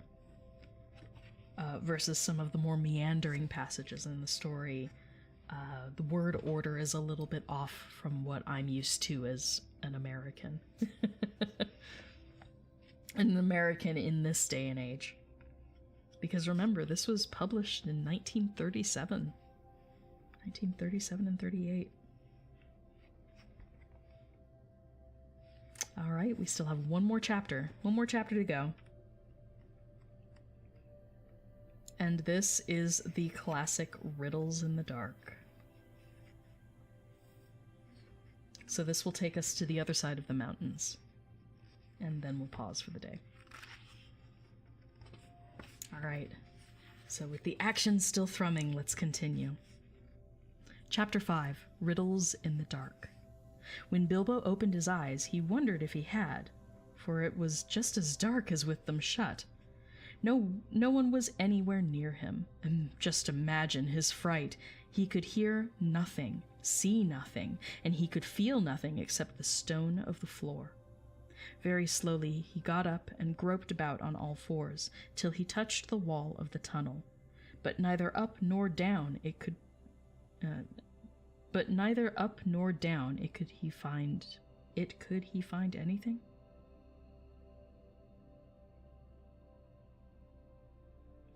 I think that's a typo. Pardon me. Let's read that again. Yeah, that's definitely a typo. But neither up nor down could he find anything. Nothing at all, no sign of goblins, no sign of dwarves. His head was swimming, and he was far from certain even of the direction they had been going in when he had his fall. He guessed as well as he could, and crawled along for a good way, till suddenly his hand met with what felt like a tiny ring of cold metal on the floor of the tunnel. It was a turning point in his career, but he did not know it. He put the ring in his pocket almost without thinking. Certainly it did not seem of any particular use at the moment. He did not go much further, but he sat down on the cold floor and gave himself up to complete miserableness for a long while. He thought of himself frying bacon and eggs in his own kitchen at home, for he could feel inside that it was high time for some meal or other, but that only made him the miserabler. He could not think what to do, nor could he think what had happened, or why he had been left behind, or why, if he had been left behind, the goblins had not caught him, or even why his head was so sore. The truth was, he had been lying quiet, out of sight and out of mind, in a very dark corner for a long while. After some time, he felt for his pipe, which was not broken, and that was something. Then he felt for his pouch, and there was some tobacco in it, and that was something more. Then he felt for matches, and he could not find any at all, and that shattered his hopes completely. Just as well for him, as he agreed when he came to his senses. Goodness knows the striking of matches and the smell of tobacco would have brought on him out of dark holes. Oh, sorry. Goodness knows what the striking of matches and the smell of tobacco would have brought on him out of the dark holes in that horrible place. Still, at the moment, he felt very crushed. But in slapping all his pockets and feeling all round himself for matches, his hand came on the hilt of his little sword, the little dagger that he got from the trolls, and that he had quite forgotten. Nor, fortunately, had the goblins noticed it, as he wore it inside his breeches. Now he drew it out. It shone pale and dim before his eyes. So it is an elvish blade too, he thought, and goblins are not very near, and yet not far off. But somehow he was comforted. It was rather splendid to be wearing a blade made in Gondolin for the Goblin Wars, of which so many songs had sung. And also he had noticed that such weapons made a great impression on goblins that came upon them suddenly. Go back? He thought. No good at all. Go sideways? Impossible. Go forward? Only thing to do. On we go. So up he got, and trotted along with his little sword held in front of him, and one hand feeling the wall, and his heart all of a patter and a pitter. Now certainly Bilbo was in what is called a tight place, but you must remember it was not quite so tight for him as it would have been for me or for you. Hobbits are not quite like ordinary people, and after all, if their holes are nice cheery places and properly aired, quite different from the tunnels of the goblins, still they are more used to tunneling than we are, and they do not easily lose their sense of direction underground, not when their heads have recovered from being bumped. Also, they can move very quietly and hide easily, and recover wonderfully from falls and bruises, and they have a fund of wisdom and wise sayings that men have mostly never heard or have forgotten long ago. I should not have liked to have been in Mr. Baggins' place, all the same. The tunnel seemed to have no end. All he knew was that it was still going down pretty steadily and keeping in the same direction in spite of a twist and a turn or two. There were passages leading off to the side every now and then, as he knew by the glimmer of his sword, or could feel with his hand on the wall. Of these he took no notice, except to hurry past for fear of goblins or half-imagined dark things coming out of them. On and on he went, and down, and still he heard no sound of anything except the occasional whir of a bat by his ears, which startled him at first, till it became too frequent to bother about. I do not know how long he kept on like this, hating to go on, not daring to stop, on, until he was tireder than tired. It seemed like all the way to tomorrow and over it to the days beyond. Suddenly, without any warning, he trotted splash into water. Ugh, it was icy cold. That pulled him up sharp and short. He did not know whether it was just a pool in the path, or the edge of an underground stream that crossed the passage, or the brink of a deep, dark, subterranean lake. The sword was hardly shining at all. He stopped, and he could hear, when he listened hard, Drops, drip, drip, dripping, from an unseen roof into the water below, but there seemed no other sort of sound. So it is a pool, or a lake, and not an underground river, he thought.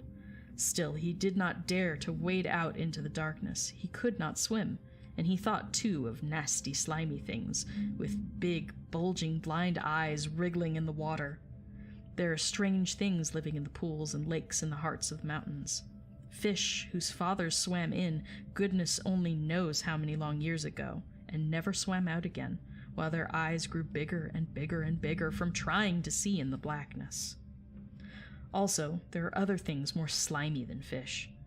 Even in the tunnels and caves the goblins have made for themselves, there are other things living unbeknown to them that have sneaked in from outside to lie up in the dark. Some of these caves, too, go back in their beginnings to ages before the goblins, who only widened them and joined them up with passages, and the original owners are still there in odd corners, slinking and nosing about. Deep down here by the dark water lived old Gollum, a small, slimy creature.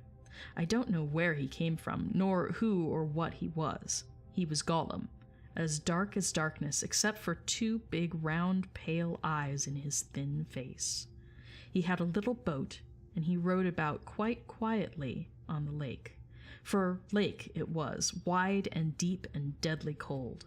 He paddled it with large feet dangling over the side, but never a ripple did he make, not he. He was looking out of his pale, lamp-like eyes for blind fish, which he grabbed with his long fingers as quick as thinking. He liked meat, too. Goblin, he thought good, when he could get it, but he took care that they never found him out. He just throttled them from behind if they ever came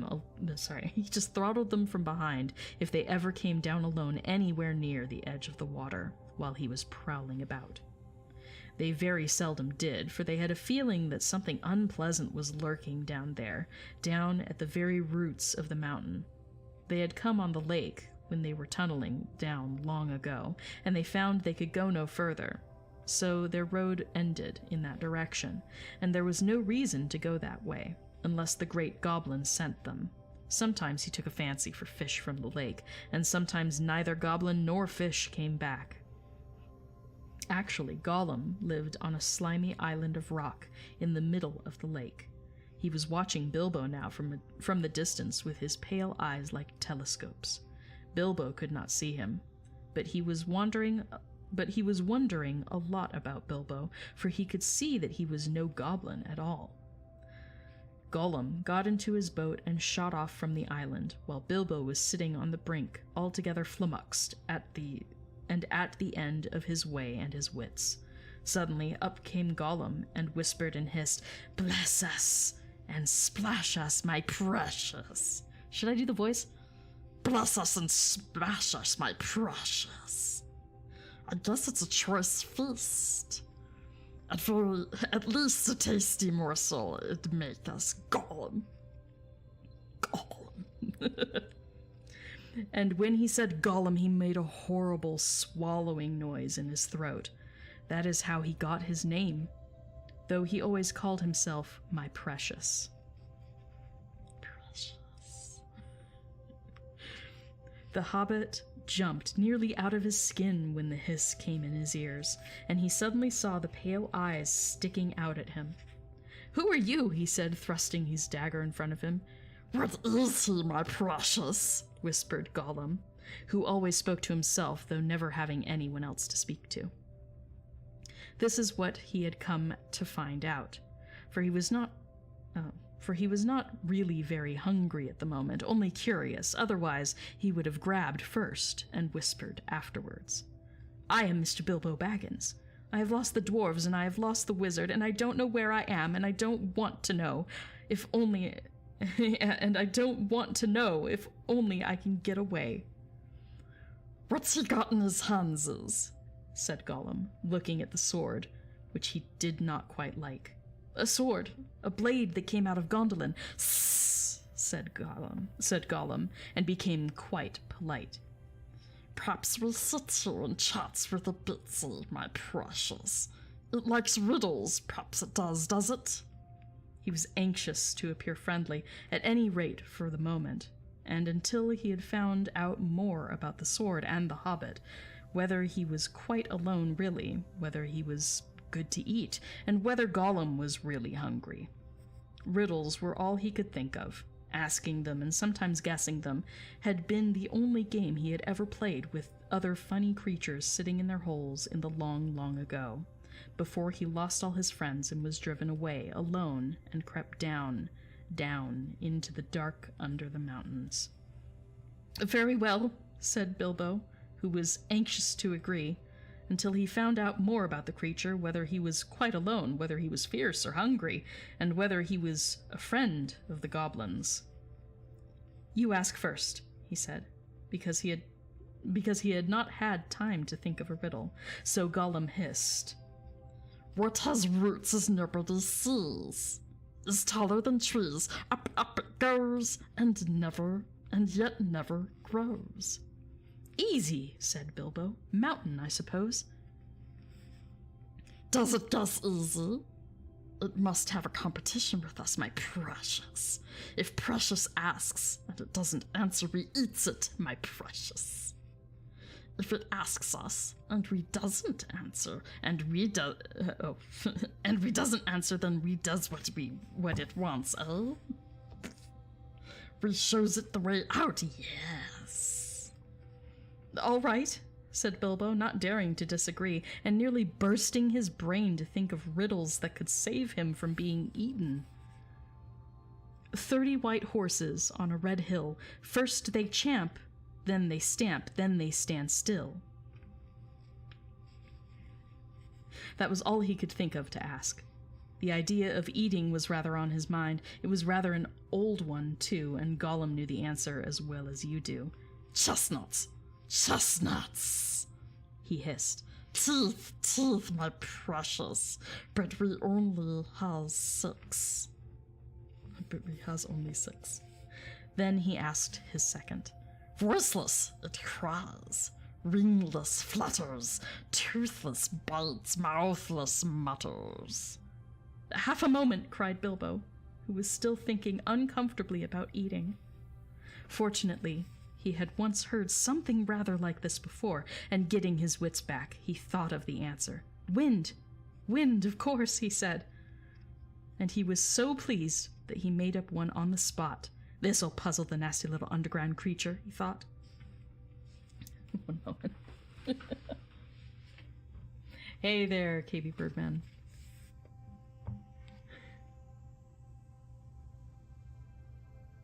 Oh, up and down it. Okay, it referring to the wall. Thank you. Sorry about that.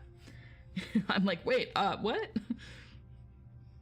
I'm like, am I reading it wrong or a typo or who knows? It's a rare thing to find a typo in a book this old that's gone through so many editions. But on to Gollum's next riddle. Or no, this is Bilbo's next riddle. This'll puzzle the nasty little underground creature, he thought. An eye in a blue face saw an eye in a green face. That eye is like to this eye, said the first eye, but in low place, not in high place. Said Gollum. He had been underground a long, long time and was forgetting this sort of thing, but just as Bilbo was beginning to hope that the wretch would not be able to answer, Gollum brought up memories of ages and ages and ages before, when he lived with his grandmother in a hole in a bank by the river. My precious, he said. Sun on the daisies, it means, it does. But these ordinary, above-ground, everyday sort of riddles were tiring for him. Also, they reminded him of days when he had been less lonely and sneaky and nasty, and that put him out of temper. What is more, they made him hungry. So this time he tried something a bit more difficult and more unpleasant. It cannot be seen, cannot be felt, cannot be heard, cannot be smelt. It lies behind stars and under hills, and empty holes it fills. It comes first and follows after. Ends life, kills laughter. Unfortunately for Gollum, Bilbo had heard this sort of thing before, and the answer was all around him in any way. "Dark," he said, without even scratching his head or putting on his thinking cap. "A box without hinges, key or lid, yet golden treasure inside is hid." He asked to gain time, until he could think of a really hard one. This, he thought, a dreadfully easy chestnut.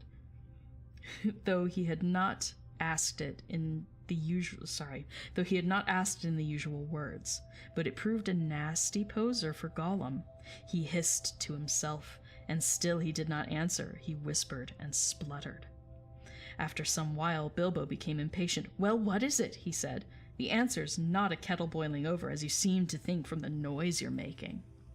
"Give us a chance, let it give us a chance, my precious." "Sss."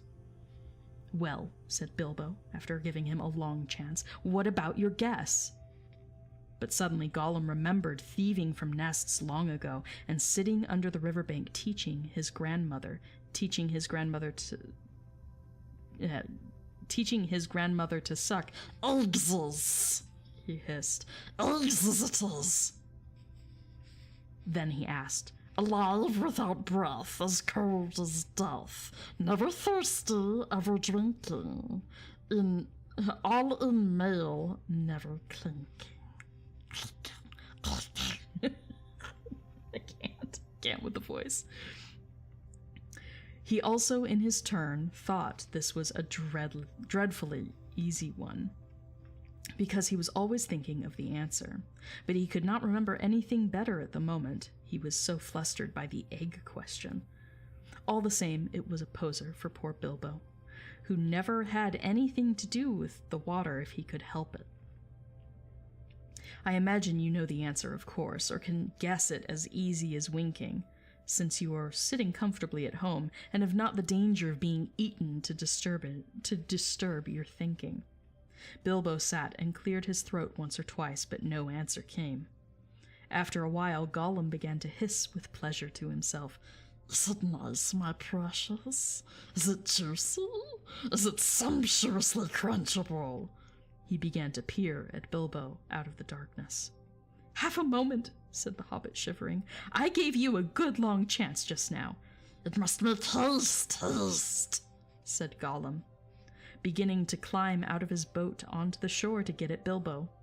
But when he put his long, webby foot in the water, a fish jumped out in a fright and fell on Bilbo's toes. "Ugh," he said. "It's cold and clammy," and so he guessed. "Fish! Fish!" he cried. "It's a fish!" Gollum was dreadfully disappointed, but Bilbo asked another riddle as quick as ever he could, so that Gollum had to get back into his boat and think. No legs lay on one leg. 2 legs sat near on 3 legs. 4 legs got some. It was not really the right time for this riddle, but Bilbo was in a hurry. Gollum might have had some trouble guessing it if he had asked it at another time.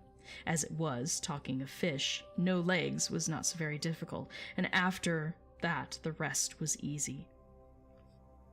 "Fish on a little table, men at a table sitting on a stool, the cat has the bones." That, of course, is the answer, and Gollum soon gave it. Then he thought the time had come to ask something hard and horrible. This is what he said. "This thing all things devours, birds, beasts, trees, flowers, gnaws iron, bites steel, grinds hard stones to meal, slays king, ruins town, and beats high mountain down." Poor Bilbo sat in the dark thinking of all the horrible names of all the giants and ogres he had ever heard told of in tales, but not one of them had done all these things. He had a feeling that the answer was quite different than that he ought to know it, but he could not think of it. He began to get frightened, and that is bad for thinking. Gollum began to get out of his boat. He flapped into the water and paddled to the bank. Bilbo could see his eyes coming towards him. His tongue seemed to stick in his mouth. He wanted to shout, give me more time, give me more time. But all that came out, with a sudden squeal, was time! Time! Bilbo was saved by pure luck, for that, of course, was the answer. Gollum was disappointed once more, and now he was getting angry and also tired of the game. It had made him very hungry indeed. This time he did not go back to the boat. He sat down in the dark by Bilbo. That made the hobbit most dreadfully uncomfortable and scattered his wits. It's got to ask us a question, my precious. Yes. Just one more question to guess. Yes, said Gollum. But Bilbo simply could not think of any question with that nasty, wet, cold thing sitting right next to him and pawing and poking him. He scratched himself. He pinched himself. Still, he could not think of anything. Ask us, said Gollum. Bilbo pinched himself and slapped himself. He gripped on his little sword. He even felt in his pocket with his other hand. There he felt the ring, he had picked up in the passage and forgotten about. "What have I got in my pocket?" he said aloud. He was talking to himself, but Gollum thought it was a riddle, and he was frightfully upset. Not fair! He hissed. It isn't fair, my precious, is it, to ask us what it's got in its nasty little pockets? Spitting all over the place. Bilbo, seeing what had happened, and having nothing better to ask, stuck to his question. "What have I got in my pocket?" he said louder. Tss, hissed Gollum. It must give us 3 guesses, my precious, 3 guesses. "Very well, guess away," said Bilbo. "Handses," said Gollum. "Wrong," said Bilbo, who had luckily just taken his hand out again. "Guess again," said Gollum, more upset than ever. He thought of all the things he kept in his own pockets: fish bones, goblin's teeth, wet shells, a bit of bat wing, a sharp stone to sharpen his fangs on, and other nasty things. He tried to think what other people kept in their pockets. "Knife," he said at last. "Wrong," said Bilbo, who had lost his some time ago. "Last guess." Now Gollum was in much worse state than when Bilbo had asked him the egg question. He hissed and spluttered and rocked himself backwards and forwards and slapped his feet on the floor and wriggled and squirmed, but still he did not dare to waste his last guess. "Come on," said Bilbo. "I'm waiting." He tried to sound bold and cheerful, but he did not feel at all sure of how the game was going to end, whether Gollum guessed right or not. "Time's up," he said. "String or nothing," shrieked Gollum, which was not quite fair, working in 2 guesses at once. "Both wrong," cried Bilbo, very much relieved. And he jumped at once to his feet, put his back to the nearest wall, and held out his little sword. He knew, of course, that the riddle game was sacred and of immense antiquity, and even wicked creatures were afraid to cheat when they played at it. But he felt he could not trust this slimy thing to keep any promise at a pinch. Any excuse would do for him to slide out of it. And after all, that last question had not been a genuine riddle according to the ancient laws. But at any rate, Gollum did not at once attack him. He could see the sword in Bilbo's hand. He sat still, shivering and whispering. At last Bilbo could wait no longer. "Well," he said, "what about your promise? I want to go. You must show me the way." "Did we say so, precious? Show the nasty little Baggins the way out, yes. But what has he got in his pockets, Not string, precious, but not nothing. No, Gollum." "Never you mind," said Bilbo. "A promise is a promise." "Cross it is impatient, precious," hissed Gollum. "But it must wait, yes, it must. We can't go up the tunnel so hasty. We must go and get some things first, yes, things to help us." "Well, hurry up," said Bilbo, relieved to think of Gollum going away. He thought he was just making an excuse and did not mean to come back. But what was Gollum talking about? What useful thing could he keep out on the dark lake? But he was wrong. Gollum did mean to come back. He was angry now and hungry. And he was a miserable, wicked creature, and already he had a plan. Not far away was his island, of which Bilbo knew nothing, and there in his hiding place he kept a few wretched oddments. And one very beautiful thing, very beautiful, very wonderful, he had a ring, a golden ring, a precious ring. My birthday present, he whispered to himself, as he had often done in the endless dark days. That's what we want now. Yes, we want it. He wanted it because it was a ring of power, and if you slipped that ring on your finger, you were invisible. Only in the full sunlight could you be seen, and then only by your shadow, and that would be shaky and faint. My birthday present, it came to me on my birthday, my precious. So he had always said to himself, but who knows how Gollum came by that present ages ago in the old days when such rings were still at large in the world. Perhaps even the Master, capital M, who ruled them could not have said. Gollum used to wear it at first, till it tired him. Then he kept it in a pouch next to his skin till it galled him, and now usually he hid it in a hole in the rock on his island, and was always going back to look at it. And still sometimes he put it on when he could not bear to be parted from it any longer, or when he was very, very hungry and tired of fish. Pardon me. Then he would creep along dark passages looking for stray goblins. He might even venture into places where the torches were lit and made his eyes blink and smart. For he would be safe. Oh yes, quite safe. No one would see him, and no one would notice him till he had his fingers on their throat. Only a few hours ago he had worn it, and caught a small goblin imp. How it squeaked! He still had a bone or two left to gnaw, but he wanted something softer.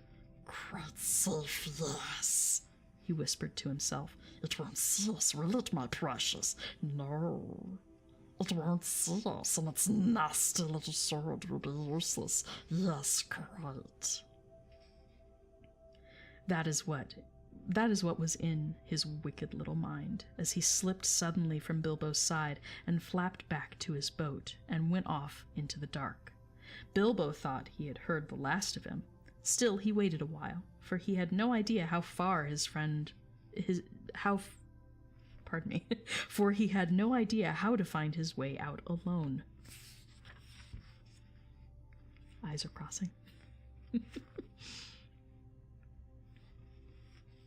Suddenly he heard a screech. Screech. I keep almost falling back into Gollum voice by accident. Suddenly he heard a screech.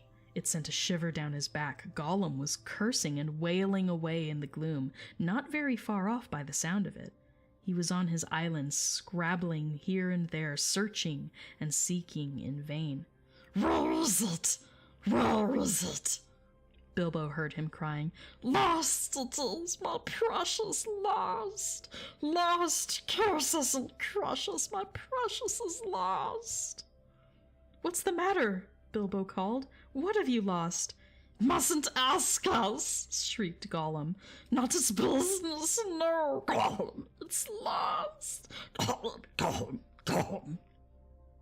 Well, so am I, cried Bilbo. And I want to get unlost, and I won the game, and you promised. So come along, come and let me out, and then go on with your looking. Utterly miserable as Gollum sounded, Bilbo could not find much pity in his heart, and he had a feeling that anything Gollum wanted so much could hardly be something good. Come along, he shouted. No, not yet, precious, answered Gollum. We must search for it, it's lost, Gollum. But you never guessed my last question, and you promised, said Bilbo. Never guessed, said Gollum. Then suddenly out of the gloom came a sharp hiss. What has it got in its practice? Tell us that. I must tell first. Or it must tell first. As far as Bilbo knew, there was no particular reason why he should not tell. Gollum's mind had jumped to a guess quicker than his. Naturally, for Gollum had brooded for ages on this one thing, and he was always afraid of its being stolen. But Bilbo was annoyed at the delay. After all, he had won the game, pretty fairly and at horrible risk. Answers were to be guessed, not given, he said. But it wasn't a fair question, said Gollum. Not a riddle, precious, no.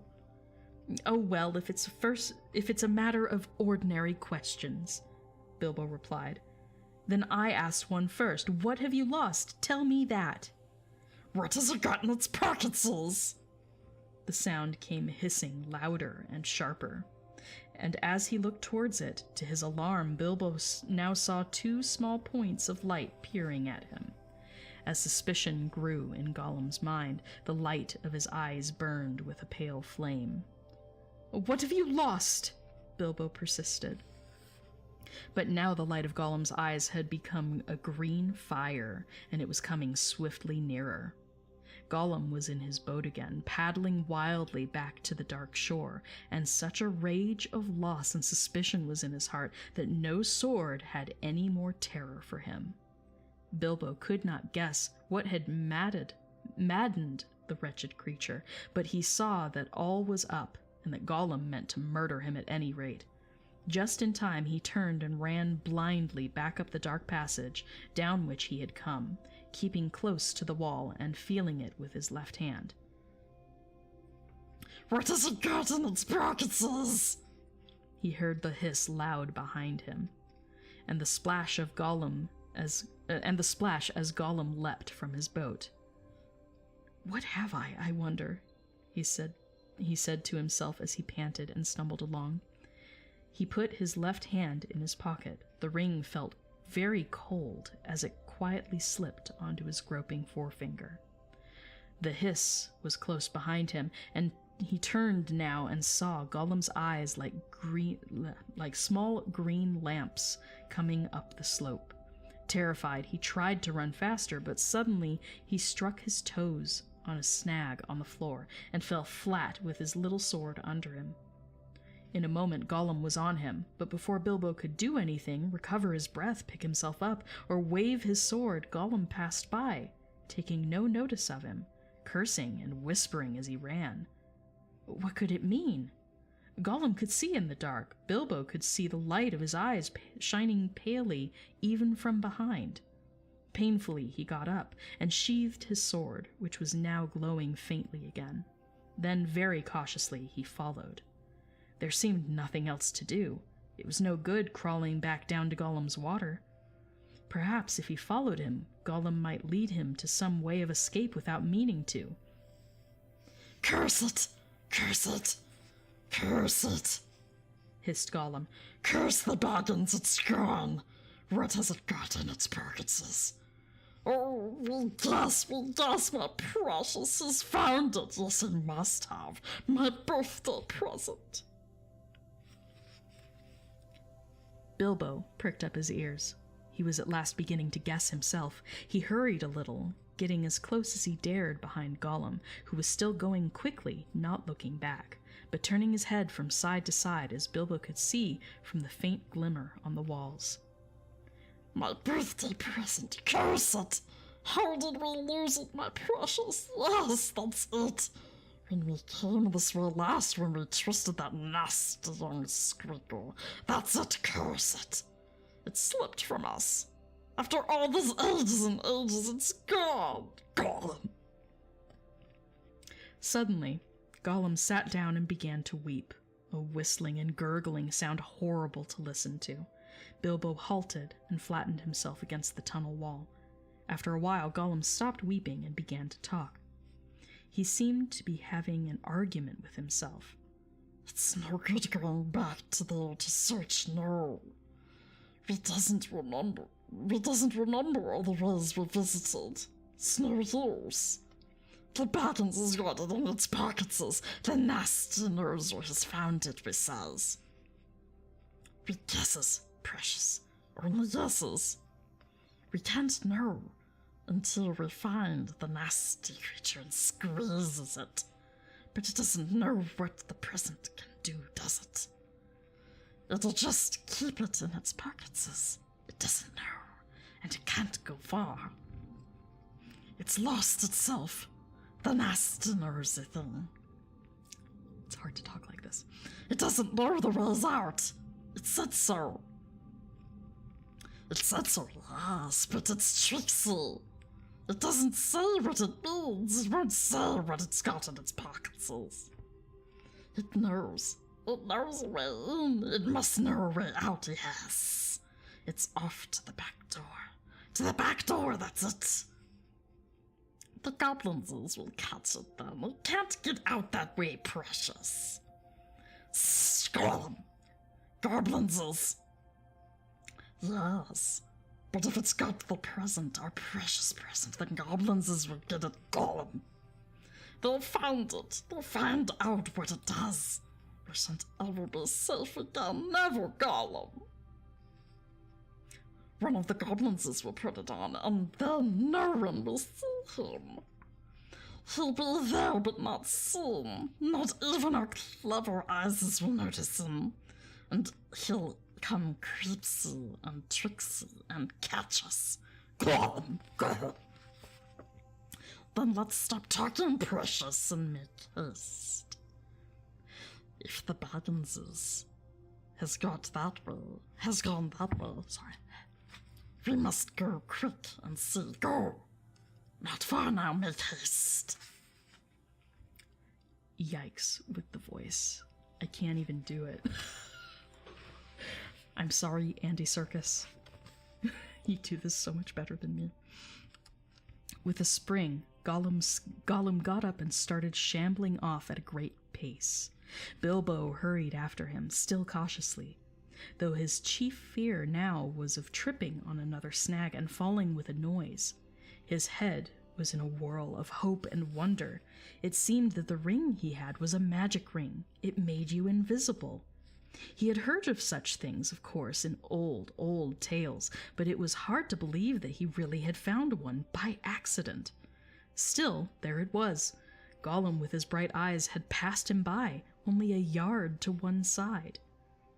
On they went, Gollum flip-flapping ahead, hissing and cursing, Bilbo behind going as softly as a hobbit can. Soon they came to places where, as Bilbo had noticed on the way down, side passages opened this way and that. Gollum began at once to count them. 1 left, yes. 1 right, yes. 2 right, yes, yes. 2 left, yes, yes. And so on and on. As the count grew, he slowed down, and he began to get shaky and weepy, for he was leaving the water further and further behind, and he was getting afraid. Goblins might be about, and he had lost his ring. And at last he stopped by a low opening on their left as they went up. 7 right, yes. 6 left, yes, he whispered. This is it. This is the way to the back door, yes. Here's the passage. He peered in and shrank back. But we mustn't go in, precious. No, we mustn't. Goblins is down there. Lots of goblins as we smells them. What shall we do? Curse them and crush them. We must wait here, precious. Wait a bit and see. So they came to a dead stop. Gollum had brought Bilbo to the way out after all, but Bilbo could not get in. There was Gollum sitting, humped up right in the opening, and his eyes gleamed cold in his head, and he swayed from side to side between his knees. Bilbo crept away from the wall more quietly than a mouse. But Gollum stiffened at once and sniffed, and his eyes went green. He hissed softly but menacingly. He could not see the hobbit, but now he was on the alert, and he had other senses that the darkness had sharpened, hearing and smell. He seemed to be crouched right down with his flat hands splayed on the floor and his head thrust out, nose almost to the stone. Though he was only a black shadow in the gleam of his own eyes, Bilbo could see or feel that he was tense as a bowstring gathered for a spring. Bilbo almost stopped breathing and went stiff himself. He was desperate. He must get away out of this horrible darkness while he had any strength left. He must fight. He must stab the foul thing, put its eyes out, kill it. It meant to kill him. No, not a fair fight. He was invisible now. Gollum had no sword. Gollum had not actually threatened to kill him, or tried to yet. And he was miserable, alone, lost. A sudden understanding, a pity mixed with horror, welled up in Bilbo's heart.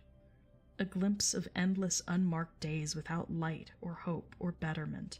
Hard stone, cold fish sneaking and whispering. All these thoughts passed in a flash of a second. He trembled. And then quite suddenly in another flash, as if lifted by a new strength and resolve, he leapt. No great leap for a man, but a leap in the dark. Straight over Gollum's head, he jumped. 7 feet forward and 3 in the air. Indeed, had he known it, he only just missed cracking his skull on the low arch of the passage. Gollum threw himself backwards and grabbed as the hobbit flew over him, but too late. His hands snapped on thin air, and Bilbo, falling fair on his sturdy feet, sped off down the new tunnel. He did not turn to see what Gollum was doing. There was a hissing and cursing almost at his heels at first, and then it stopped. All at once there came a blood-curdling shriek, filled with hatred and despair. Gollum was defeated. He dared go no further. He had lost his prey, and lost, too, the only thing he had ever cared for, his precious. The cry brought Bilbo's heart to his mouth, but still he held on. Now, faint as an echo, but menacing, the voice came behind. Thief! Thief! Thief, Baggins! We hate it! We hate it! We hate it forever! Then there was a silence, but that too seemed menacing to Bilbo. If goblins are so near that he smelt them, he thought, then they'll have heard his shrieking and cursing. Careful now, or this way will lead you to worse things. The passage was low and roughly made. It was not too difficult for the hobbit, except when, in spite of all care, he stubbed his poor toes again, several times, on nasty, jagged stones in the floor. Bit low for goblins, at least for the big ones, thought Bilbo, not knowing that even the big ones, the orcs of the mountains, go along at a great speed, stooping low with their hands almost on the ground. Soon the passage that had been sloping down began to go up again, and after a while it climbed steeply. That slowed Bilbo down, but at last the slope stopped. The passage turned a corner and dipped down again, and there, at the bottom of a short incline, he saw, flittering round another corner, a glimpse of light. Not red light, as a fire or lantern, but a pale, out-of-doors sort of light. Then Bilbo began to run. Scuttling as fast as his legs would carry him, he turned the last corner and came suddenly right into an open space, where the light, after all that time in the dark, seemed dazzlingly bright. Really, it was only a leak of sunshine in through a doorway, where a great door, a stone door, was left standing open. Bilbo blinked, and then suddenly he saw the goblins in full armor with drawn swords sitting just inside the door, and watching it with wide eyes, and watching the passage that led to it. They were aroused, alert, ready for anything. They saw him sooner than he saw them. Yes, they saw him.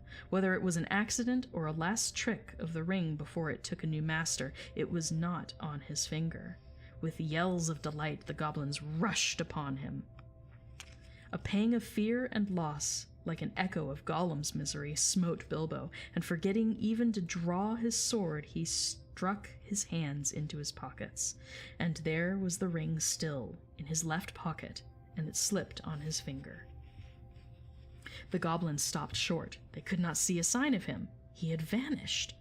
They yelled twice as loud as before, but not so delightedly. "Where is it?" they cried. "Go back up the passage," some shouted. "This way," some yelled. "This way," others yelled. "Look out for the door!" bellowed the captain. Whistles blew, armor clashed, swords rattled, goblins cursed and swore and ran hither and thither, falling over one another and getting very angry.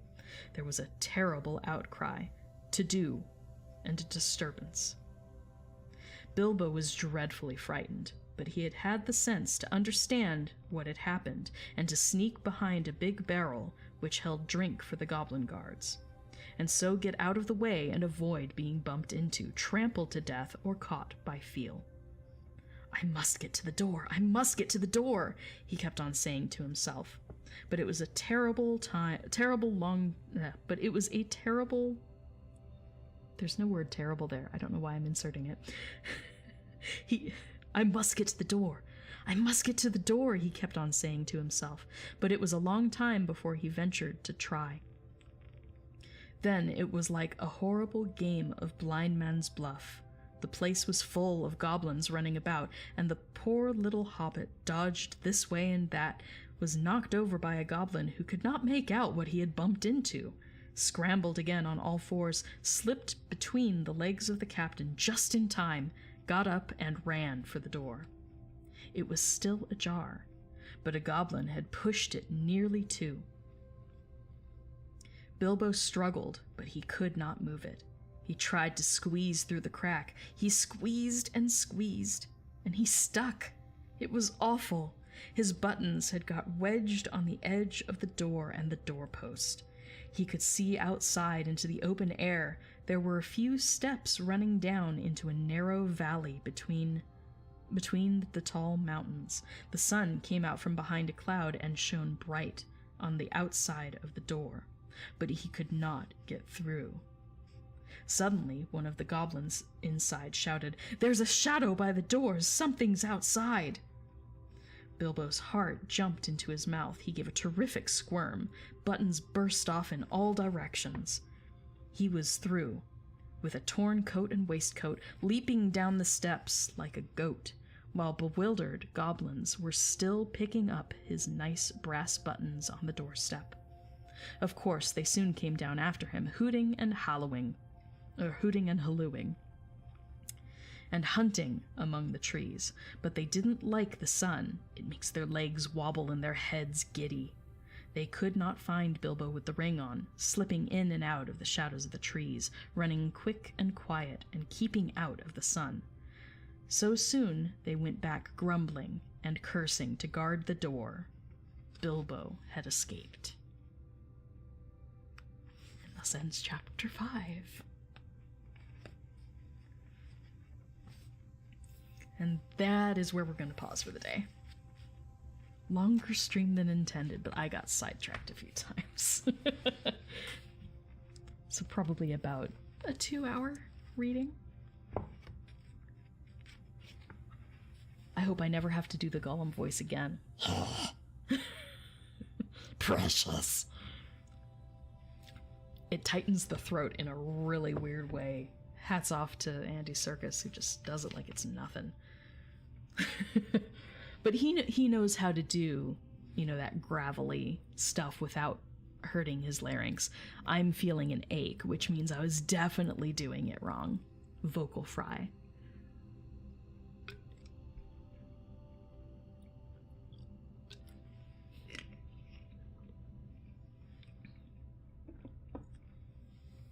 Yeah, thanks for the correction about the sentence wording. That totally threw me off. But unless there are any questions, I guess that's it for the day. It's fascinating to go through this again. It's been a long time since I've read The Hobbit.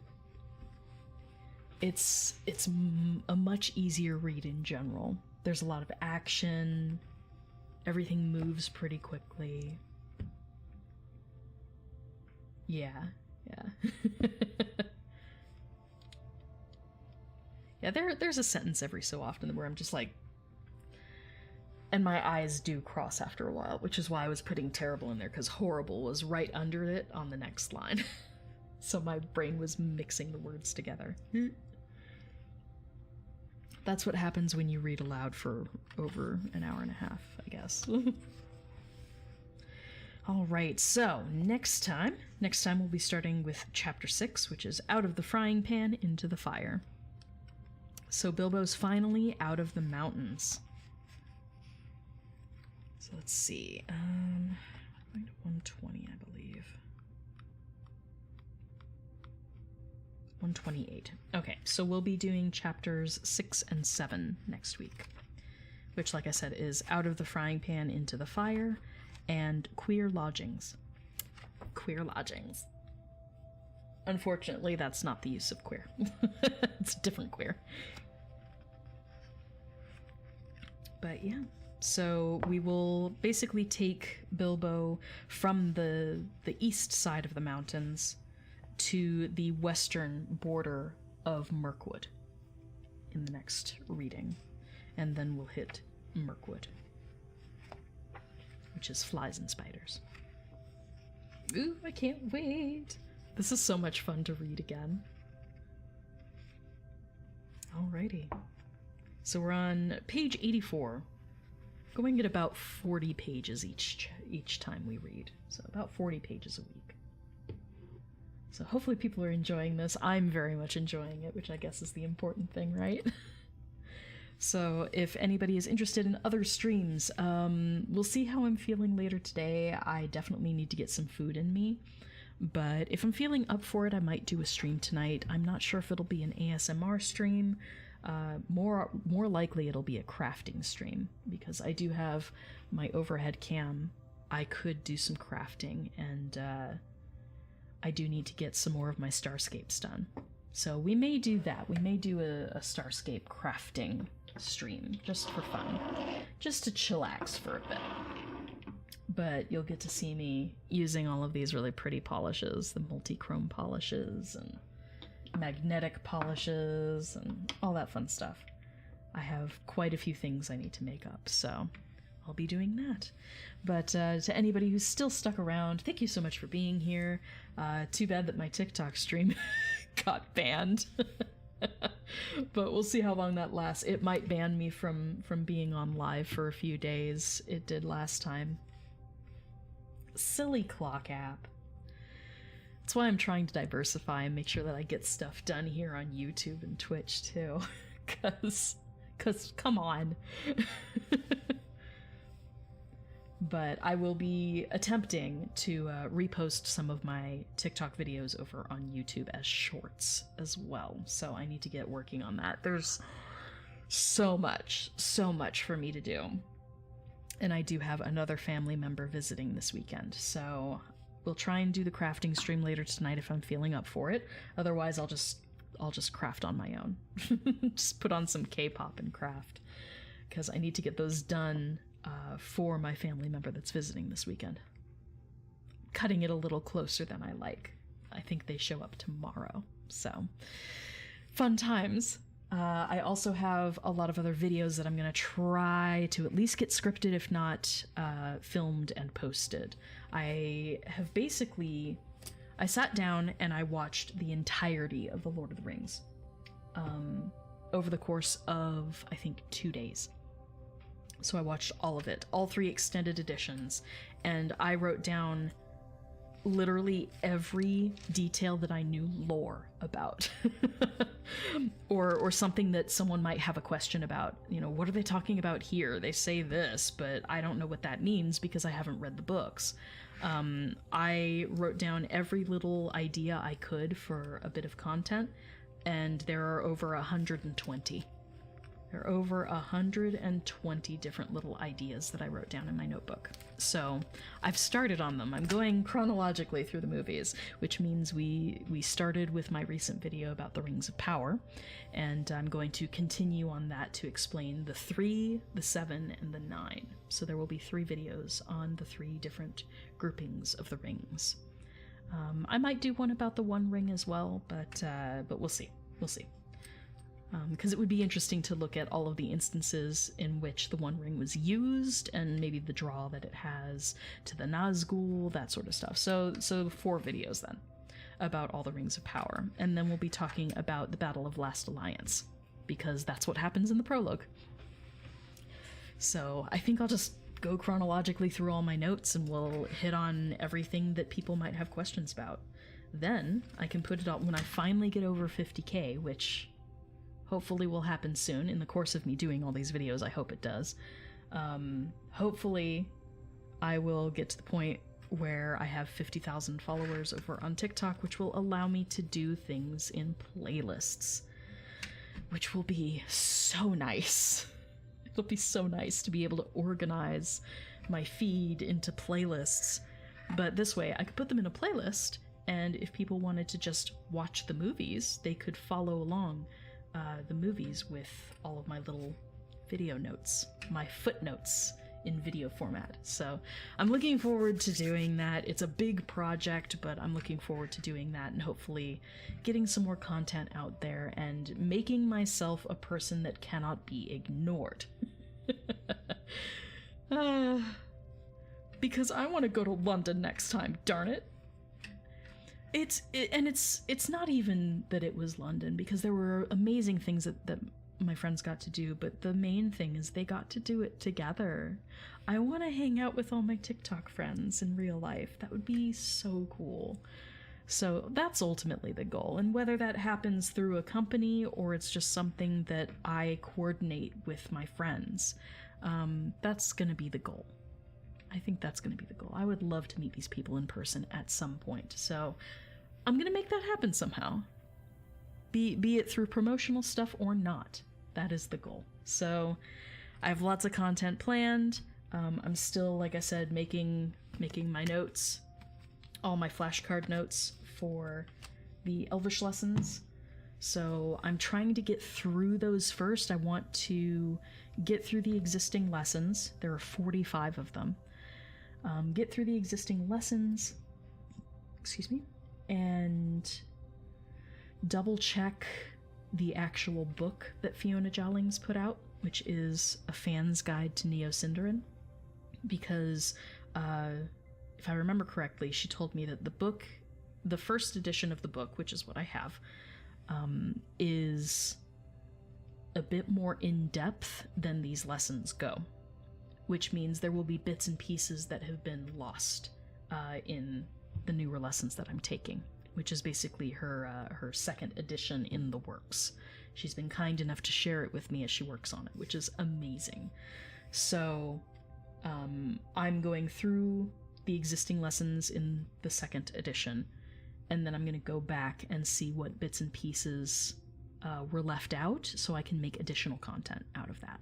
So I'm trying to make it really, really comprehensive. There will be basic lessons that people will be able to watch once I get around to filming them, which will be after I do all the notes.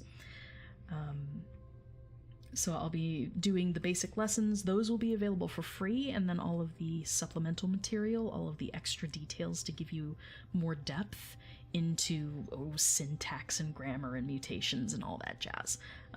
Those things will be something that people can basically just pay for my time and extra attention. So homework assignments and things like that. Rooting for me to be able to achieve it all. Oh, thank you. Where's Kris? It's sad.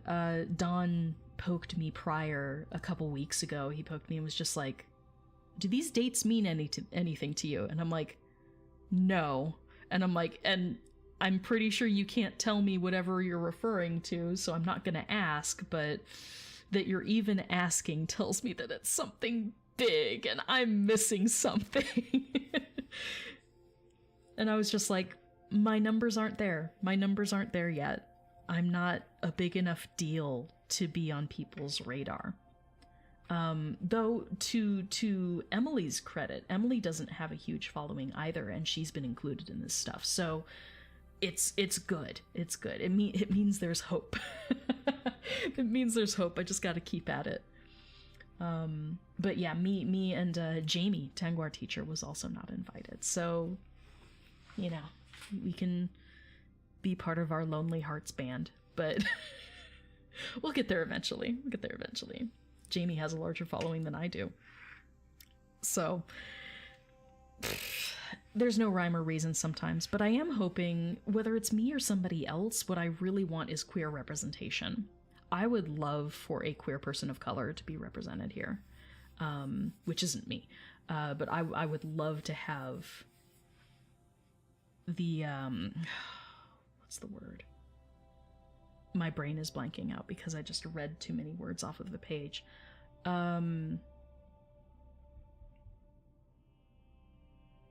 Totally blanking. It's when you're part of multiple communities.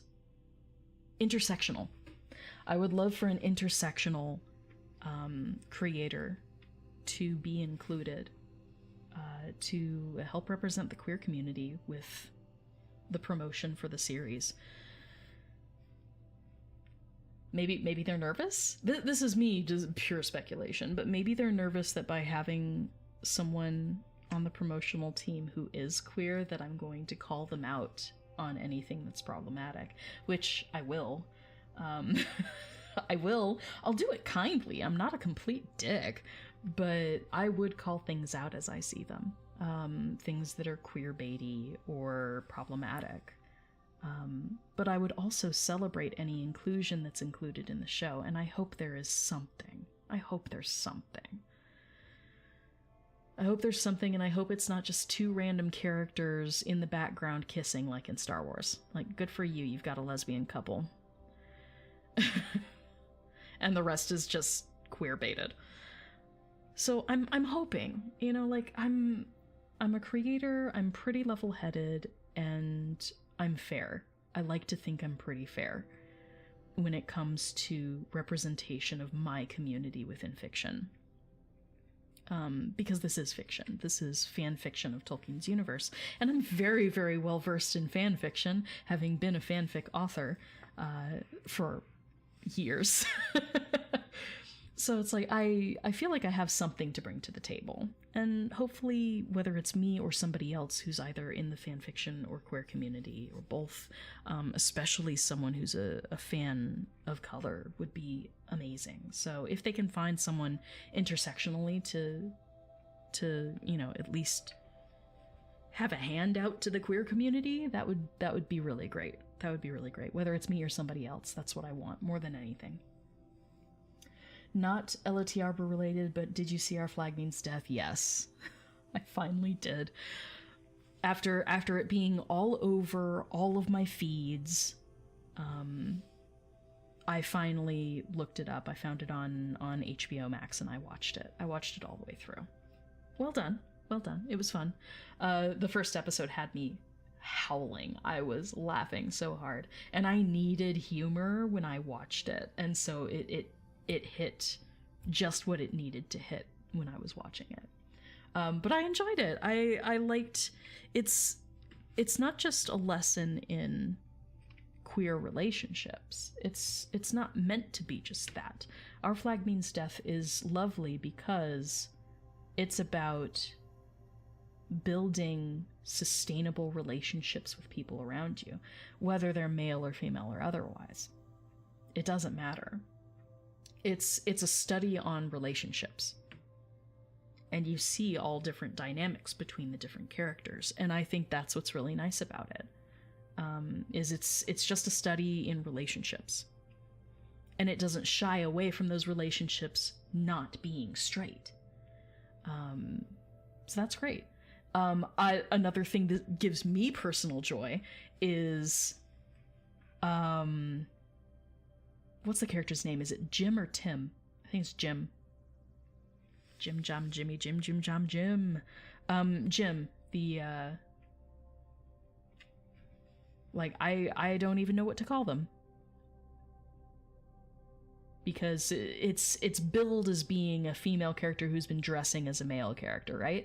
It is Jim. Okay, yes. I watched it all in one day, okay? I binged the thing. So I'm not the best with names. Jim is great. Jim is great not only because there is a character who is gender bending, which I love, of course, but also Jim is great because everyone else in the cast refers to them as them. It's not her or him. The moment they realize, the moment all the other characters realize that this sort of skews gender, and they're like, do we still call you Jim? Like, I think Jim's like a male only name, and like they just sort of let it go because Jim is just like, deal with it, I don't care. The moment that Jim's identity is more fleshed out for the other characters, they just default to calling Jim they. They use the they them, and it's so refreshing. It brings me just a small but very bright spark of joy that everyone just sort of defaulted. No one told them to. They didn't make a big point out of what pronouns to use. Just everyone started using they them as a neutral with no prompting whatsoever. And I was like, fucking finally. Finally. It's like, Jim doesn't have to define themselves. They don't have to say I'm male, I'm female, whatever. Like, they understand that they need to pass as male to be safe for a period of time, but luckily with that particular crew being full of that many different kinds of misfits, coming out as being AFAB, assigned female at birth, wasn't a big deal. And then they didn't have to define themselves, and no one in the crew forces them to. And they have a relationship with oh, I forget his name too. The slightly shorter, rotund black guy. What a sweet character. I love his character too. I'm terrible with names. But I love that they're in a sensual relationship and they still use they them pronouns. Hell yeah. Like, it makes me so happy. So, yes, I have seen Our Flag Means Death. Looking forward to more of it. I was pleasantly shocked by, spoiler alert, pleasantly shocked by there being a kiss between the two main characters. That was lovely. And it hit at the right moment. It felt appropriate. It wasn't forced. It made perfect sense for the characters. And then the big misunderstanding trope happens and they end up splitting apart. Seeing Blackbeard paint his face to cover up because he doesn't have his beard anymore. that was amusing. They're like, oh my god, what is on your face? What happened? Olawandith. Yeah, I think that's right. Thank you. I'm terrible with names, period. Like, I'm surprised I remembered Jim.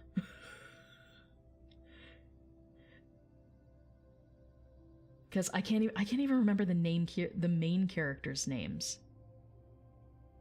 Because I know it's the Gentleman Pirate and Blackbeard.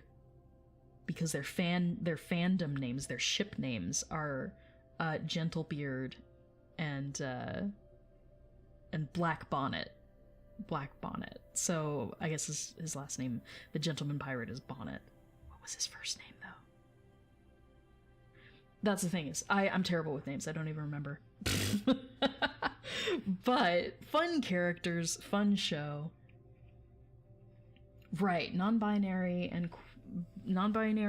identity and queer couples, because anybody who's with a non-binary person is automatically in a queer relationship. You're queer. In some way, shape, or form, you are. Because if I cannot be defined by a gender, you being with me does not make you straight or gay, or you can't define it, and therefore you are just umbrella term queer. Steed, okay. Right, because someone mispronounces it as Steve at one point. The friend of Blackbeard, whatever his name was. See, again, terrible with names. But I've been very much enjoying it. I tend to be pretty late to the party on stuff, so I'm glad I gave it a go. I was having a down day and stumbled upon it on HBO Max, and I was like, sure, let's try it. I ended up binging the entire thing in one day. Totally worth it. The only pity is that it's over so soon when you do that. I don't get to savor it. But I had fun, and it's something that I would love to share with my sister. Because I think they could use, my sister, they could use a a good queer pirate show. With a healthy dose of comedic timing, which is so important. It's so important in shows for me lately. Even the Korean show that I'm currently watching, it's called Tomorrow. It's about Grim Reaper type characters, so supernatural, almost law enforcement, if you will. They're part of the risk management team, which is basically they are trying to keep people from killing themselves. They are supernatural, Grim Reaper kinds of beings, and their entire job is to keep people from committing suicide. So it's kind of a heavy show because it's going to deal with all sorts of themes that lead people to do that. But there's a healthy dose of comedic timing in it, and it's when you're dealing with such serious subject matter, you need that for balance, and I'm really happy that it's like that. So my shows lately have needed that comedic timing. I've also been watching a bit of Kim's Convenience, which I had been having fun with on and off, but I learned that again, terrible with names, the actor who plays Oppa, the father in Kim's Convenience, he's been cast as Iroh in the new Avatar: The Last Airbender. I'm so excited. He would make a fantastic General Iroh. So I'm looking forward to that series too whenever it comes out. I know there's some controversy over casting for Sokka, with a dude who passes as white and says that he's a portion, I think he said Cherokee. But when you look into which tribe he's supposedly a member of, it looks like a facade. It looks like he's not actually. And I'm like, oh, that's a pity, because for goodness sake, just get native people. Get native actors to play native roles. But looking at the different actors that they've chosen for the different roles in general, a lot of them have wonderful backgrounds with martial arts and stuff that'll make the bending a joy to watch. So I'm looking forward to seeing what they do with the series. Really looking forward to it. So that'll be fun. That'll be totally fun to see how that develops as well. So I'm gonna head out. I need food, and then I need to get started on my crafting bits for the day and maybe filming a video or two. We'll see. There's a lot going on. Hopeful about Avatar.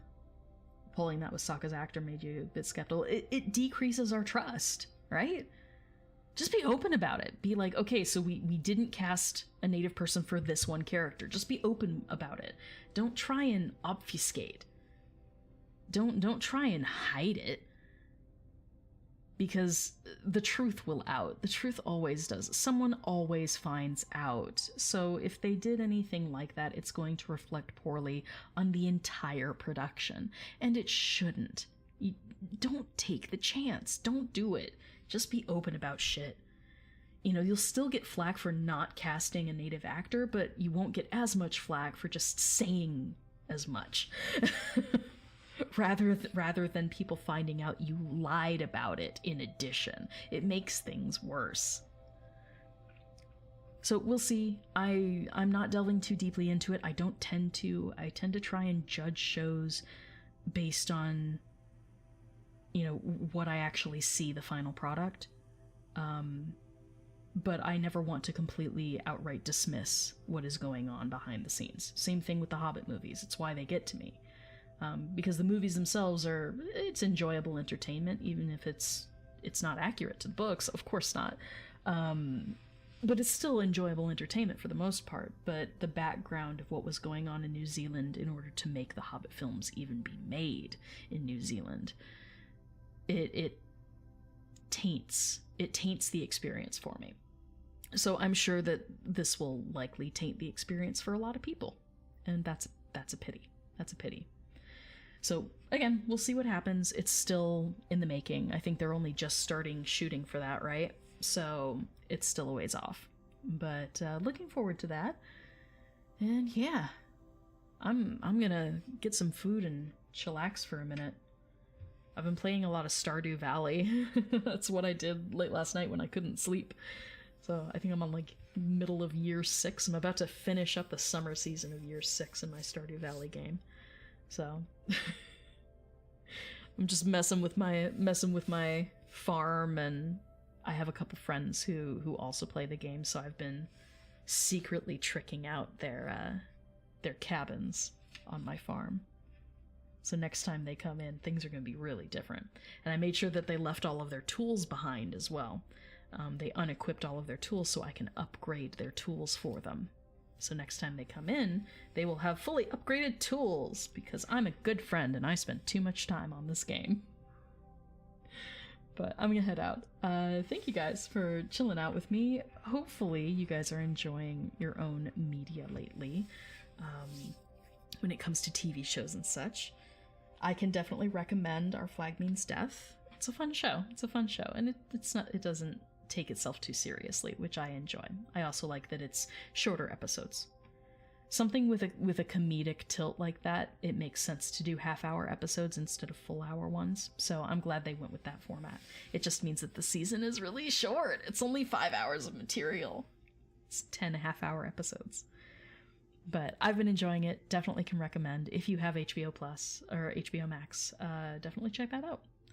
And I will see you guys on the next one. At the very least, if I don't live stream any crafting tonight, at the very least I will be doing Silmarillion Saturday as per usual on Saturday morning/afternoon. Probably morning, my time, which I know is different for all y'all. But morning time, USA Pacific. So we will be continuing the Children of Húrin in the Lays of Beleriand, so more poetry. And I believe part 3 is the final part of the Children of Húrin. So I believe we'll be finishing up the Children of Húrin this weekend. So looking forward to that, and then we will be moving on to the Lay of Leithian. So that'll be fun as well, switching gears a bit. But yay for poetry. I love being able to share that with everybody, and hopefully you guys enjoy that and the continuation of The Hobbit next week on Hobbit Hump Day. Everybody, please take care. I love you guys. I will see you in the next one. Bye!